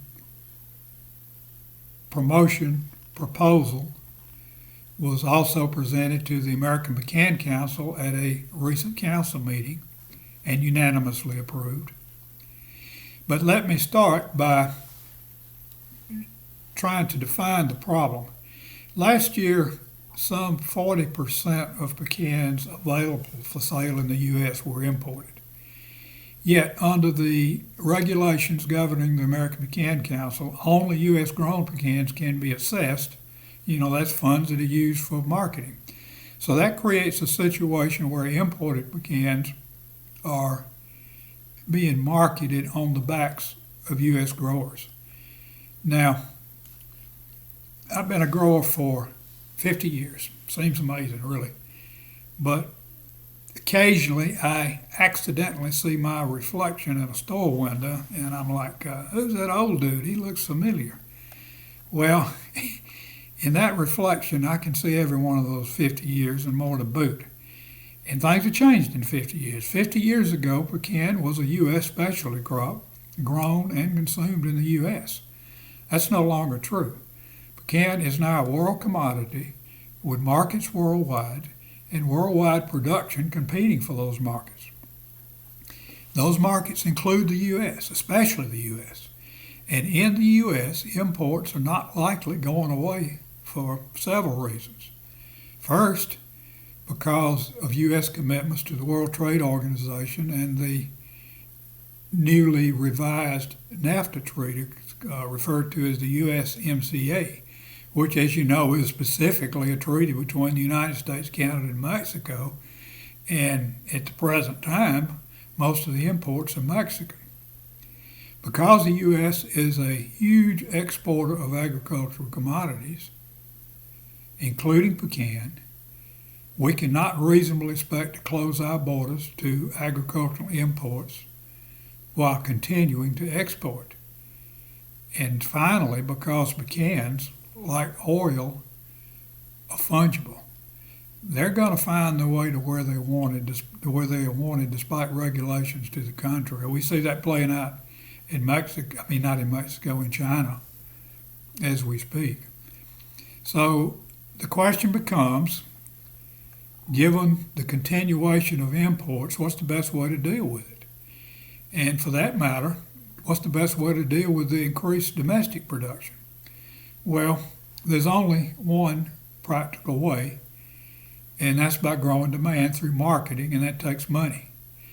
The Research and Promotion Authority, unlike a federal marketing order, allows the assessment of imported pecans and will generate a lot more money for marketing, $4 million more or less, as things now stand.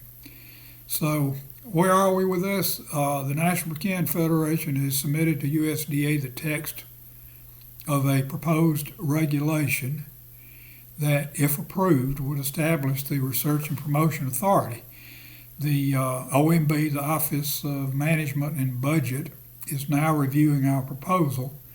When OMB finishes their review, USDA will publish it in the Federal Register for industry review. That industry review process will last 60 days, and then the USDA will make a determination whether or not to implement the Research and Promotion Authority based on industry comments received. Now, if implemented, the Research and Promotion Authority will operate in addition to, maybe it would be better to say in parallel with, American Pecan Council. American Pecan Council is not going away. Yes, it's somewhat complicated structure, but after 2 years of working with USDA, this is the only path they would approve. It's a worn out saying for sure, but we cannot let the perfect be the enemy of the good. And one way to look at it is that at the cost of some additional complexity, we get the best of both worlds. We get tools unique to the FMOs like grade standards and the like, plus the ability to assess imports. Now, hopefully by the time you see this, the proposed rule will have been published. Read it. If you got concerns or questions, feel free to call me. 706-833-0785. I might as well have my phone number in the public domain because every telemarketer already has it. And don't forget, same as the federal marketing order, the Research and Promotion Authority comes up for periodic reauthorization votes. So if it fails to do what we hope, we can vote it out. Last thing I need to discuss is the Pecan PAC, the Pecan Political Action Committee. Now, I explained earlier how the National Pecan Federation is funded through dues paid by industry associations. That's how Reading Firm gets paid. But to be effective, Reading must have access to those elected officials in key positions, and that access is reliably granted to those able to make political contributions. That's the way it works, and that's the way it's always worked. And that's why the Pecan PAC exists. Pecan PAC is not the National Pecan Federation, but a separate entity. It can accept individual contributions up to $5,000 and contribute to the campaigns of selected key elected officials. We started with a modest goal of raising $75,000 the first year. We came close, $70,000. This year, because of the disruption of COVID, we're behind and we need your support. Think about the National Pecan Federation activities I've just discussed. The various projects the NPF has worked on. $3 million for research, $146 an acre tariff mitigation, $100 million hurricane block grant release, potentially $4 million from assessment of imported pecans. Now, I don't know any way $70,000 could have been invested to better effect, and you don't either. But that $75,000 came from only a small number of contributors who understood the importance, several giving the maximum of $5,000. If you are not a PAC contributor, you should be. Yes, it's true, you still receive the benefits of having the PAC, contributor or not, but because I don't imagine many of us intentionally shirk our obligation and do our part, I ask that you make contributing a priority, not only this year, but every year. Together, working together, we can keep this industry moving forward. Now, I know that working together is something we have problems with from time to time, and so it may be in fits and starts, but we'll get there. I appreciate you taking time to watch this, listen to it. I look forward to the time when we can start having these meetings in person. I'm getting a little bit tired of this COVID thing, and you are likely. So, at any rate, until I see you, be safe, and thank you.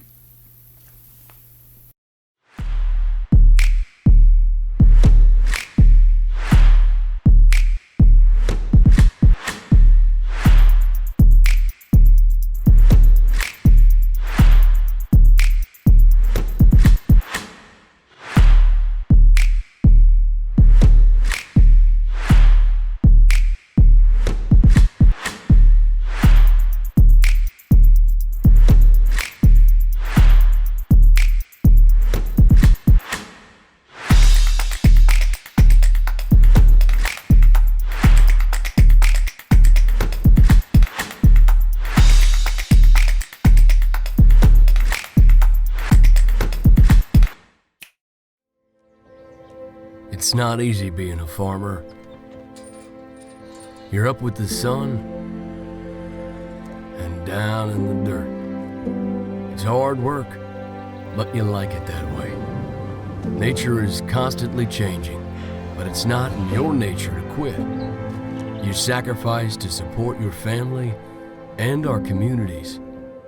It's only fair that there's someone supporting you.